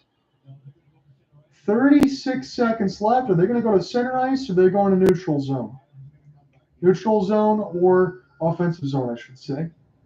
I'm falling all over myself. That's what Mickey Redmond was saying. So 36 seconds. Reimer looks like he may get back into the goal crease just in case. The Red Wings are up against it. They need a win. They need at least a point. Still 4:35 left to go in the third between Philadelphia and Washington tied at 1. 36 seconds in our game, and it is a center ice draw. It's a good time for Larkin to win one. He needs it bad. Off the jump, they'll do it again. Larkin wins it off the tie-up. It's Shayne Gostisbehere. There goes Reimer one more time. Red Wings defense down to 30 seconds. This is sent in now for Jake Evans. And near the right side inboards, Montreal's got it. They're pinning it against the wall, as they should. Down to 20 seconds, glove down. Patrick Kane, he's not going to be able to get there. Down to 10 seconds now for Detroit. Montreal's still with this thing. They'll clear at the length of the ice, but it's iced with 7.7 left. That's all that's left. And 7.7, what do you say? What's time for? Is it a time for a draw straight back? Maybe a quick screen and a fire on net? Is that really what I'm thinking? That's what I think. What do you guys feel? Shots this period at one point were about 15-5. Faceoffs 9-5. Detroit's got to win this now. If you're Montreal, they'd be smart to tie it up. Red Wings' hopes in their season. It's down to 7 seconds. That's it. They don't score here. It's done. Larkin now. And in the draw, one more time. Red Wings need this draw. Larkin off the tie-up. It goes to the Wings. Down to 4. Scores! 3 seconds left. Are you kidding? The Red Wings still alive. And yes, my voice cracked. I can't help it. The last play of the game.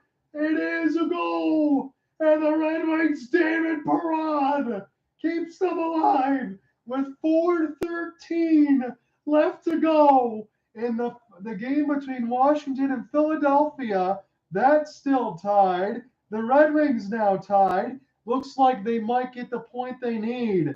If Philadelphia finds a way to win in the last 4:13, then that really could open the door for Detroit. So, oh my goodness, hold all tickets. 3 seconds left. Red Wings look like they're going to OT, but now we need to see what happens between Washington and Philadelphia. Heart attack. I was feeling lightheaded. 4 seconds left to go in this third. Man, oh man, it just doesn't stop. Face off, tie up. We're going to OT. 4-4. We're going to OT in this game. The 1-1 between, it is help that the Red Wings still need. Washington and Philadelphia. That game tied at 1. All smiles there for David Perron. Ties it up 4-4. I might have time to be able to flip. I don't want to miss what the Red Wings are doing because I know I would probably not feel very good. But let me see if I can, because I know I can miss probably the first 10 seconds and there won't be a goal. Sorry for the barking Pekingese dog. That's where we are right now on this point of it, just to get you some sort of live update as it happens between Washington and Philadelphia. I don't want to burst everyone else's bubble, but I can't help myself right now. I need to see what happens between Washington and Philadelphia. So let's see if this one, I promise I'm flipping right back to the Red Wings. I'm clicking on the Flyers broadcast. We're going to go live right now. We're going to take a quick look because it's in the commercial break. What's going on between Washington and Philadelphia? And they're showing other highlights here. So I'm flipping right back. So keep everybody else in suspense. Keep myself in suspense right now. We'll go right back to the Red Wings. Don't want to miss anything here. They're going to OT. If you're just joining in, Daniel Sprong. It was Yuri Slafkowski off the tip. 4 seconds left to go. Red Wings season on the line. Larkin wins the draw. Gets it back to David Perron. Slap shot with the extra man. Perron scores. And this game is tied. So we're going to go to OT. Washington has just taken the lead. Washington has just taken the lead against Philadelphia. Philadelphia has 2 minutes and 36 seconds. 2 minutes and 36 seconds. And John Tortorella, I'm going to punch him in his teeth. He pulled the goalie in a tie game. He just pulled the goalie in a tie game, and Philadelphia gives it up. And I guess they had to go for the win. It's nothing the Red Wings can't do. They can't control their own destiny. But John Tortorella, I'm going to punch him right in his teeth because that hurts the Red Wings fans. I was hoping that Philadelphia might have a push, but let's call it. This could be the last game now for the Red Wings. Man, that's a deflator. I can't believe it. Now near the right side, Perron. Red Wings can only hope to win it. We'll see what they do. Raymond now. Off the drop, it's Ghost. Near the right side. This one's tipped. I can't believe it, man. John Tortorella pulls the netminder. I know he had to go for it, but still, holy cow, that hurts Detroit. That hurts my heart. Near the right side, it's Lane Hudson. I just got the update on the Bally Sports Detroit feed. That's why I shared it. Otherwise, I wouldn't have. Suzuki, now off the backhand, as this will go near the right side dot. Here's a chance. Reimer stops it. This one will go wide. Man, David Perron, that was such a hero goal. I hope Philadelphia ties it. Here's a break. Larkin in alone. Backhand stop by Primo. Larkin cross pass for Ghost, and that one too strong. Is this now back for Shayne? Shayne now settle it down for Alex DeBrincat. 3:50 left to go in the overtime. Moritz Seider, I doubt the players know about this right now, but they'll be gutted if they even win this game. Patrick Kane now, right side, backhand off the outside, stopped by Primo. 2-1 is the scoreline for Washington and Philadelphia. Tortorella went for the empty net pool, and Washington scored it. That is also a gut punch for the Pittsburgh Penguins. I mean, what the heck? Is this now near the right side, as this is off the drop, and this will be recollected. That could essentially kill everything for Wednesday. We need for templates. Hand in the air, and the Montreal Canadiens get a power play. So the Red Wings hope they go 0 for 3. I think Patty Kane's going to the box. 3:08 left to go in this OT. Barking dog everywhere. Again, I apologize. 2:32 left to go in that third. Empty net pool, Washington scores, and Philadelphia needs a goal, and now Detroit needs to kill this penalty, as it looks like 88's going to the sin bin. Boys, I don't know what to tell you. What in the actual right? Chef, I agree. Zombie Town, Philadelphia is going to screw us. Yes, Chef, they might. I know I agree with you. It shouldn't come down to that. Red Wings should have controlled their own destiny. We all agree, but that is very questionable. You could have taken at least something, get the win anyway. As this goes near the right side dot. Matheson, he'll have an opportunity to end it. Suzuki, off the drop for Matheson, cross. This goes toward the right side dot. Picked up for Nick Suzuki. Now Matheson touched. This one stick in the lane for Seider. Good defensive effort here for Moritz. As this is an opportunity here for Moritz. They'll settle it back down. Philadelphia's got 2:32. They got to tie it. It's Slavkowski. And now the Red Wings have to try to make sure that they get this win here if Philadelphia ties. Cole Caulfield now to the right side. That's a crusher. Matheson now, right side of the dot. Matheson wanted a 1T, but it's Cole Caulfield high slot. Circumvase. Cole Caulfield now. Suzuki. Caulfield wants the 1T. Here's a chance near the armpit of Reimer, but goes wide. Near the right side in the high slot. Here is Caulfield. Rister thought about it. Montreal. Give back to Cole. Right circle. High slot. Matheson wants it near the right post. He gets it. Matheson set up the 1T. Right circle. This one is wide. Matheson back around the end boards now. 40 seconds left to go in Montreal's power play, their third of the game. It's Caulfield. Find the entry. He'll pivot off the forehand. High slot Montreal. They're stick dragging this thing. Waiting now near the left circle. As this is good body contact for Detroit, and they'll clear it down the ice. 1:20 left to go in this OT. 1:37 left to go in the third period. Philadelphia's got to score against Washington. This is find the entry here. Gallagher drop. Gallagher now. Right side. Crisscross for Brendan. This one back in the play. Picked up now for Reimer. Shoots it high off the glass. Red Wings kill the penalty. Now near the center ice logo. Recollected now for Christian Dvorak. Gallagher couldn't touch. It would have been a penalty. Mata's got it. 50 seconds in the OT. DeBrincat. Stick drag. Raymond gets hit. This will be picked up in the high slot shot. Blocked in front by Gostisbehere before it got over a piece of Primo. A little friendly fire. 40 shots on goal to 32. 1:19 left to go in that Washington-Philadelphia game. Flyers need to score. This is off the drop. Matheson over skates. Red Wings long flip. DeBrincat goes ahead and touches it. Settle back down for Montreal. Excuse me, I'm jumping across. As this is an opportunity. Rister saved by Reimer. He wanted to play it. He won't get to. 12 seconds left to go in the OT. So 56 seconds is your latest update in Philadelphia. 56 seconds on the bar. I am watching with burning intent to see if Philadelphia makes a way to tie it. They've got to, or Detroit is done. I still can't believe I'm going to be haunted by that goalie pool, I swear. I can't imagine why. I guess I can understand it's down to 31 seconds now. 12 seconds left to go in the OT. Red Wings can only control what they can control. Down to 10. It is Larkin and Seider. Larkin will get it.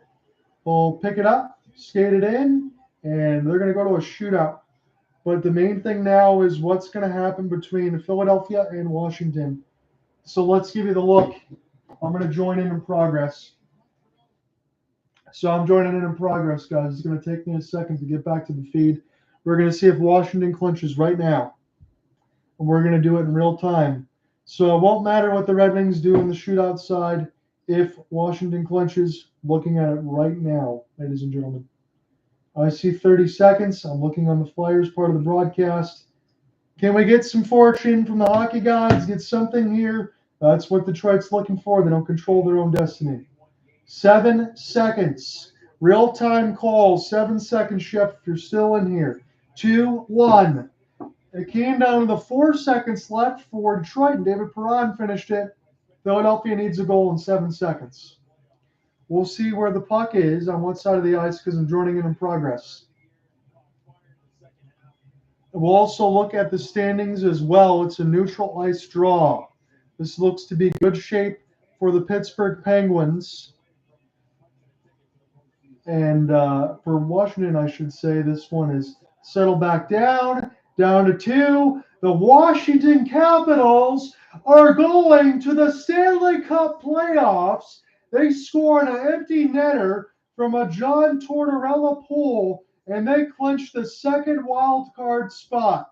So the Capitals move on. They're going to play the New York Rangers. So that means Wednesday, The broadcast is null and void. We're going to be doing hockey templates, defying all sorts of expectations. Again, the Washington Capitals were a minus 36 in goal differential. Absolutely brutal. They find a way to control their own destiny. Big wins down the stretch against Detroit. They win. They control their own destiny. They did what they needed to do. And they are taking home the second wild card spot. So the Red Wings, they're done. So unfortunately, that's the situation that we found ourselves in. My only hope was that if John Tortorella would have at least waited to OT, he could have left more intrigue. The intrigue now is gone. So for the sake of formality purposes, let's just get into the Red Wings shootout marker, shall we? Because this is the last time that we'll get a chance to cover them this year. Guys, that's the way the cookie crumbles when you don't control your own destiny. I really appreciate you joining me, honestly. It was a lot of fun, heartbreak in the intent, but hey, that's the way it goes. Lane Hudson in the shootout, round 2. Lane Hudson, stick drag. Wow, what a series of moves there. It doesn't get any closer. No, Chef, it didn't get any closer. But man, oh man, Chef, I just hate to hit that repeat button of the way that it's gone. I feel mad, honestly. I can't feel cheated because the Red Wings, they put themselves in that situation. But couldn't we just wait till OT? Lucas Raymond now. Let him get the shootout game winner. Why not? Number 23.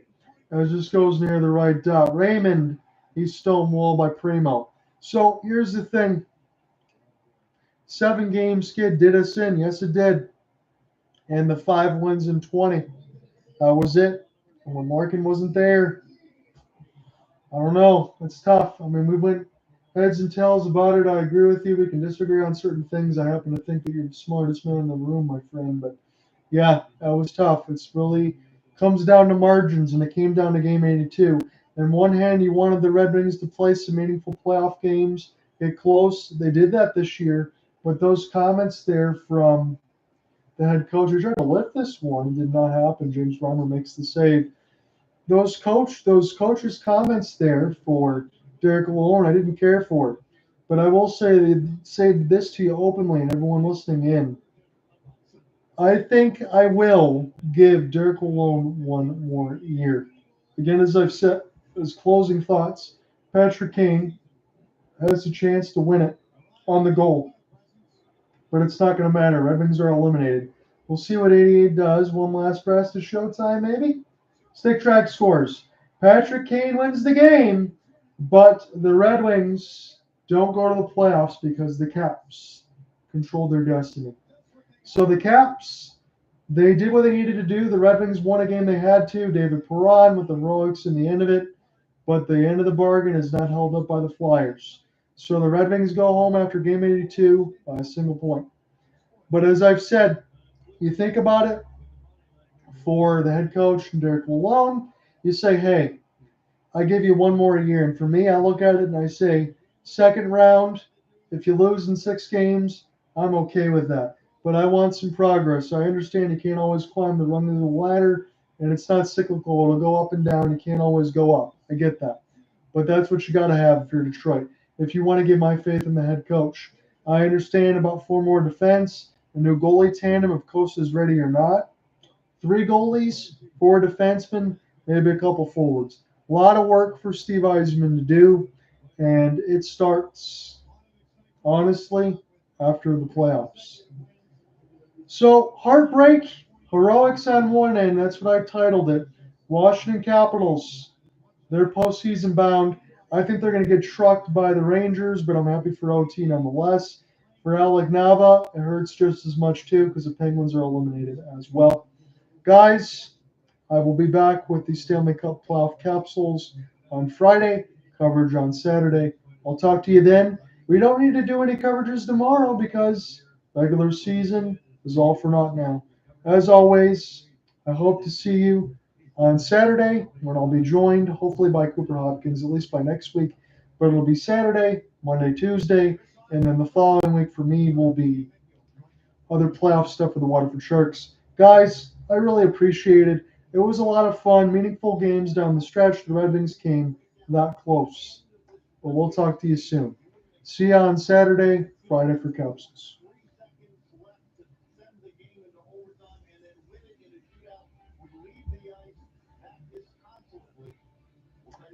Chef, there is. There is next year. I hate to use that term, but I don't think you use it as one of those aw shucks type of deals. I know the way that you mean it. You mean it the way that I do, correct? I really think the Red Wings are making a push next year. I honestly do. This was the year I thought going in they'd be lucky to make the postseason. I didn't even think that they were going to get this close, to be honest with you. It's a shame how it ended. I really wish it didn't, and honestly, I feel like all of you feel hurt. But next year, I think the Wings, when we pick our free agency frenzy alongside Cooper Hopkins after the season's done, you heard it here first. I'm taking the Red Wings again in the postseason as a lock. I'll talk to you guys soon. You take care, okay?